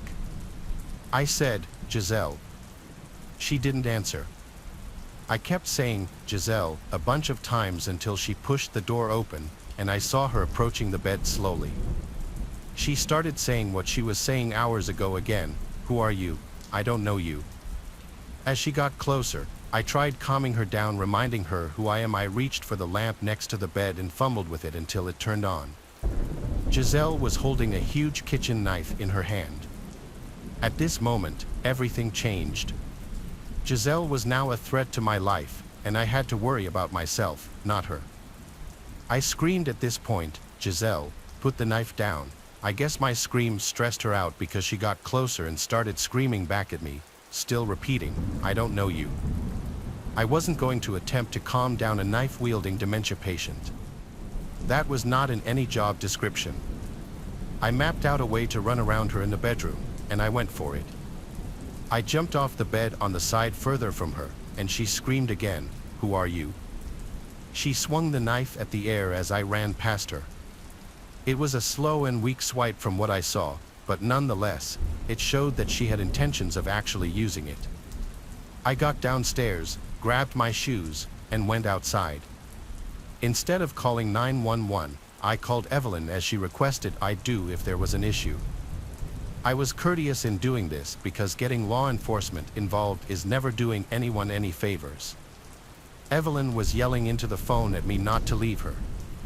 Honestly, I yelled back that she attempted to kill me and that I didn't call the police. She had to leave work. Of course, I stayed outside of the house, making sure Giselle didn't go anywhere until Evelyn returned. When Evelyn went inside, Giselle was back in her bed, asleep. Evelyn went as far as accusing me of exaggerating the whole thing until she found the knife next to Giselle's bed. To not give her any more fuel to blame me for any of this, I left out the fact that I ever went to sleep. But that doesn't mean that I felt in any way I did anything wrong. Evelyn even offered me that room to sleep. I never worked in that house again. Giselle was a scarier patient than I'd ever dealt with in any of my jobs in my 9 years of being a direct care aide. Starting a new job is always a mix of excitement and nerves. When I landed a summer job at a local carnival in downtown LA, I was just looking for some extra cash before my senior year of college started in the fall. The carnival was a typical setup with rides, games, and food stands, but its main attraction was the fun house, which doubled as a haunted house after dark. It was actually a solid structure that I think used to be some old guy's mansion or something. I was assigned to manage the fun house, which was a favorite among the carnival goers. It seemed simple enough: guide the guests in, ensure they have a fun, safe time, and observe them leave. At first, everything seemed straightforward, but then I started noticing odd things. It started with small discrepancies. I'd count a dozen people entering, but only 11 would emerge. At first, I chalked it up to miscounting. After all, keeping track in the chaos of laughter and screams was no easy task. However, as the days passed, the numbers just didn't add up. 7 went in, 6 came out, 10 went in, 9 came out. Was I going crazy? Something was off, and I couldn't ignore it much longer. One particularly busy afternoon, a blonde girl caught my eye as she walked up to the fun house. She was drop-dead gorgeous and almost seemed out of place amidst the childlike atmosphere. She couldn't have been more than a few years older than me. I genuinely had to do a double take. I'm not a weird guy by any means, but I couldn't help but lock eyes with her for a few seconds. She smiled, handed me her ticket, and I directed her into the attraction. After she disappeared into the darkness, I went back to my duties. Time ticked by, and I watched attentively as people entered and exited, sometimes asking me questions and whatnot. Admittedly, I was paying a little more attention to the guests that night, as I wanted to see that girl as she left and maybe work up the courage to talk to her. Pretty soon, I started picking up on the fact that groups of people who had entered after her were beginning to emerge. A few more minutes passed, and I started getting worried. She should have been out by now. Compelled by genuine concern, I decided to abandon my post for a few minutes and go looking for her. I stepped inside and locked the entrance door. I began investigating, navigating the dimly lit rooms and narrow corridors. I moved through the house until I came across something I had noticed during my initial walkthrough, a barely noticeable seam in the wall. I'm not really sure what I was expecting, but curiosity got the best of me. I pressed against the seam, and I heard a distinct click. I played around with it some more, and my jaw nearly hit the floor when I realized it was a hidden door. It swung open slowly, revealing a pitch-black hallway. I stood there in shock. What in the world was this doing here?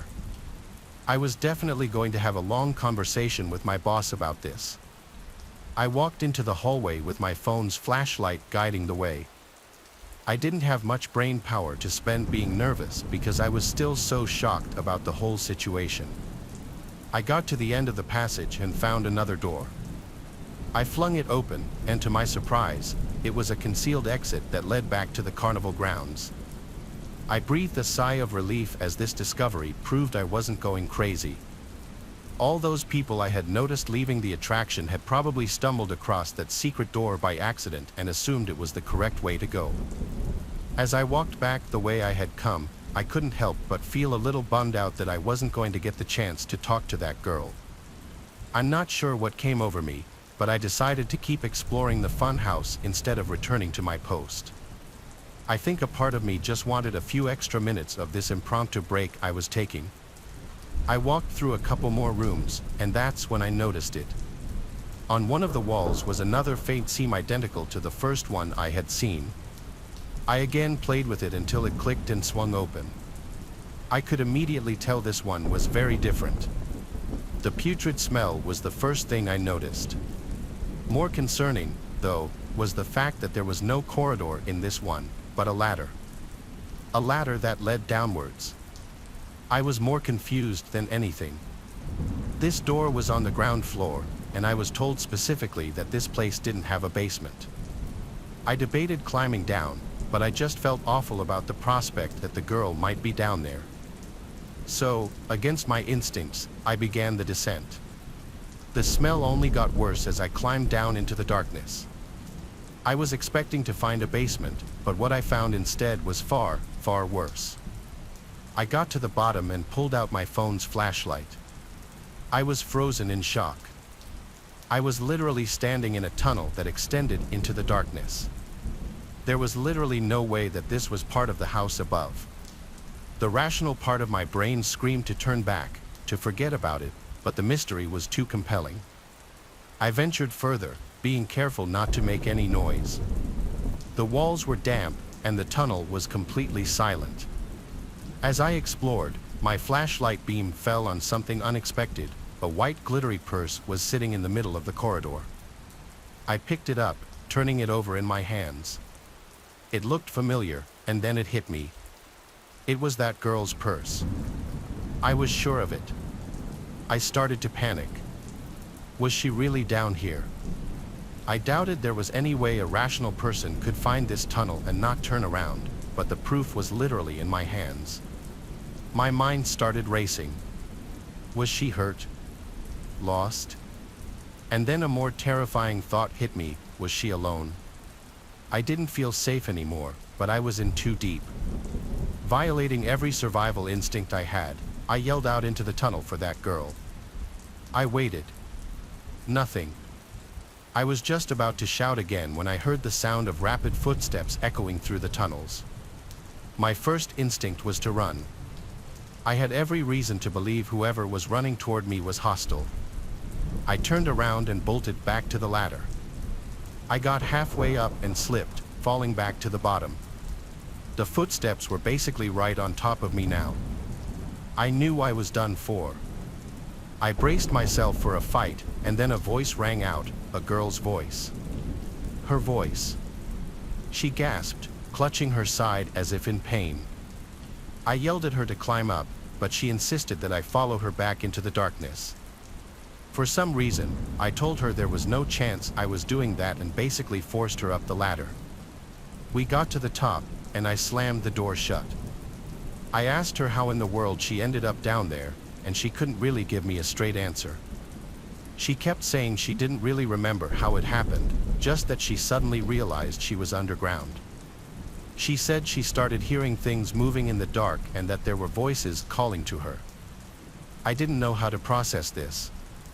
I asked her if someone had guided her down there, and she said she didn't remember. The weirdest thing about her story was that she was looking at me with this blank stare that genuinely freaked me out. I basically interrogated her about why she told me to stay down there, but she didn't answer. I had had enough. I wanted to get as far away from this person as possible. I called the police, but she opted to leave the fun house before they got there. I never saw her again. The police investigated, and what they found was actually insane. Apparently, this house had been some sort of safe house during Prohibition in the 1920s. As such, it had a bunch of secret passageways that led to a section of the underground Prohibition tunnels that hadn't been discovered.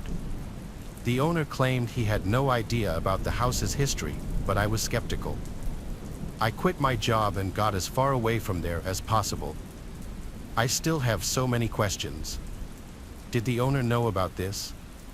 Was that girl almost kidnapped? Had someone knocked her out and taken her down there or something? Was she part of the whole thing? I feel like there are a number of explanations for what happened to me, but all of them are equally terrifying. This story was inspired by a disturbing drawing that had surfaced on the internet for quite some time. It, of course, involves a female named Valerie who discovers a very unsettling drawing upon some kid's nightstand she was looking after.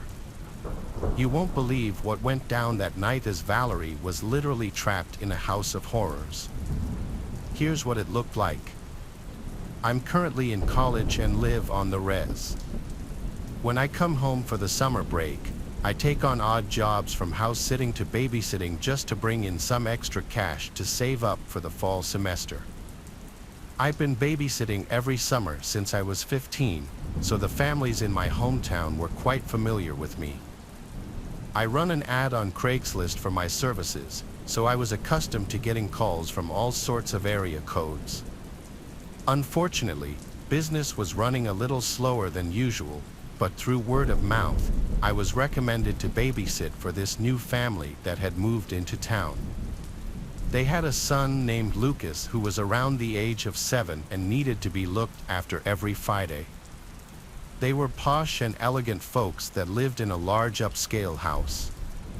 The father was some successful lawyer, and the mother was some young broad that probably reaped all the rewards from that guy. Over the next couple of Fridays, I had gone to babysit Lucas at their home. The job was quite laid back. The kid was well-mannered and easy to watch.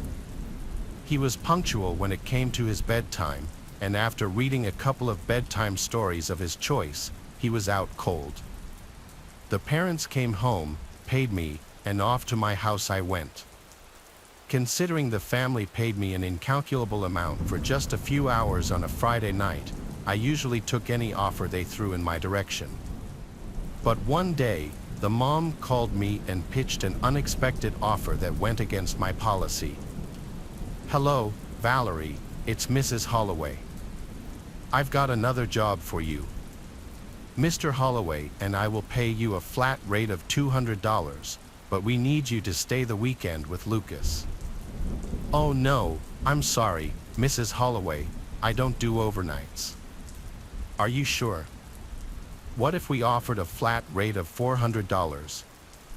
I was hesitant in taking the offer, but the money she was offering was inconceivable. I'd be an idiot to pass up that opportunity. I agreed to bend my rules for them as Lucas was easy to take care of.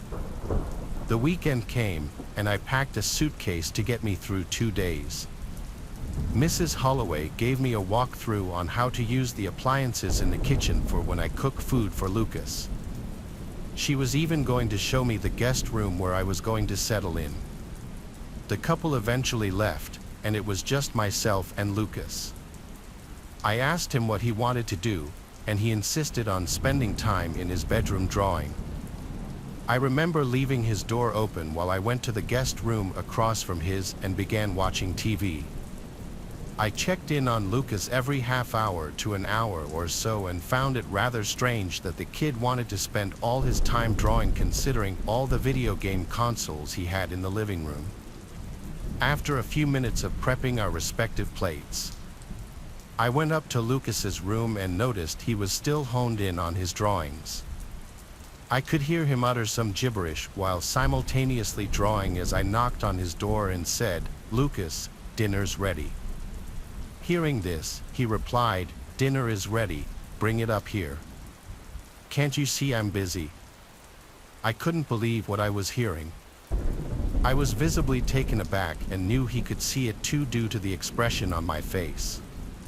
He then put his markers down and came down to the dining area where I served dinner.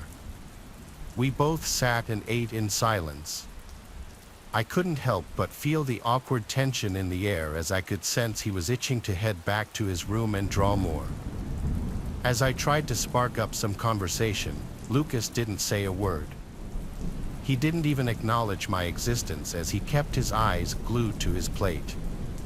I couldn't help but feel baffled. It was almost as if I was talking to another kid from the complete 180 he pulled since our first interaction.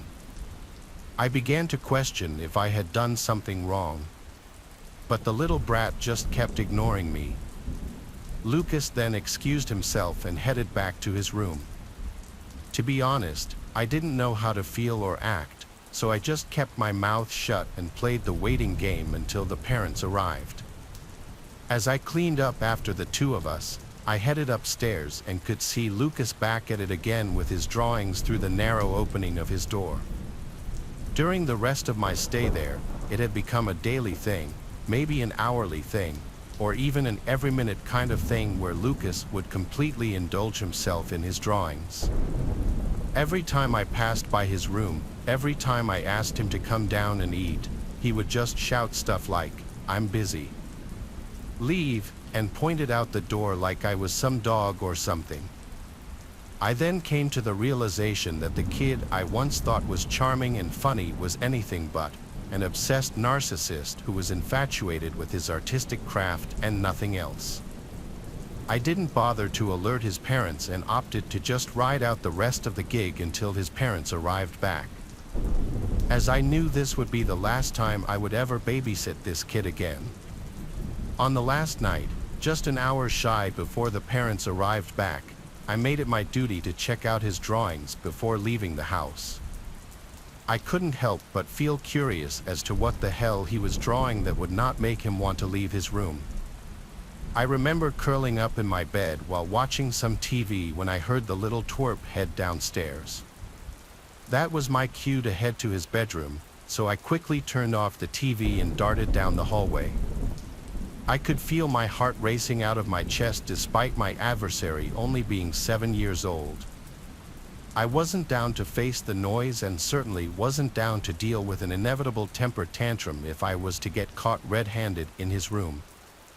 I could recall seeing the sketch pad sitting on his desk. I picked it up and literally had to bite my tongue as I felt the sudden urge to scream. There lay a picture of a stick figure with its head chopped off. There was an axe hovering over the head with a message above it saying, "Dear Valerie, get out of my life." I froze in disbelief, trembling as I read the message over and over again. I mean literally, I read the message over and over again as the rest of the sketchpad had the same exact drawing with the same message on it. I carefully ripped off one of the pages and slid it inside my back pocket. As I backed off and began to make my way into my room, I could hear loud grunting and thuds coming from somewhere in my bedroom. It sounded like Lucas was there. When I approached the doorway and turned the lights on, I could see Lucas smashing my bed with an axe. I stared in disbelief as I said, "What the hell are you doing, Lucas?" "Sorry, I thought you were sleeping," he replied. I literally yelled from the top of my lungs and ran straight to the foyer and out the front door. I didn't bother to grab my belongings, but was able to grab my sneakers when heading out. Luckily, I had my phone on me and ended up calling an Uber home. While I was on my way back, I ended up calling Lucas's parents but didn't get a response. I decided to leave a few text messages regarding the situation. When I got to my house, I curled up into my bed and couldn't help but stare at Lucas's disturbing drawing. About a minute later, I got a text message from the mom saying, "Where the hell are you, and why did you leave my son home alone?" He was only joking around. I didn't bother to respond back. I just put my phone on Do Not Disturb and tried sleeping the night off. When I woke up the next morning, I checked my phone and could see hundreds of missed calls and texts saying stuff like, "Can you please call me back? We need to talk," and "Val, can you please come back to pick up your money? I also wanted you to babysit Lucas for one more weekend if that's okay." I left her on read and never babysat for her or anyone ever again. Wow,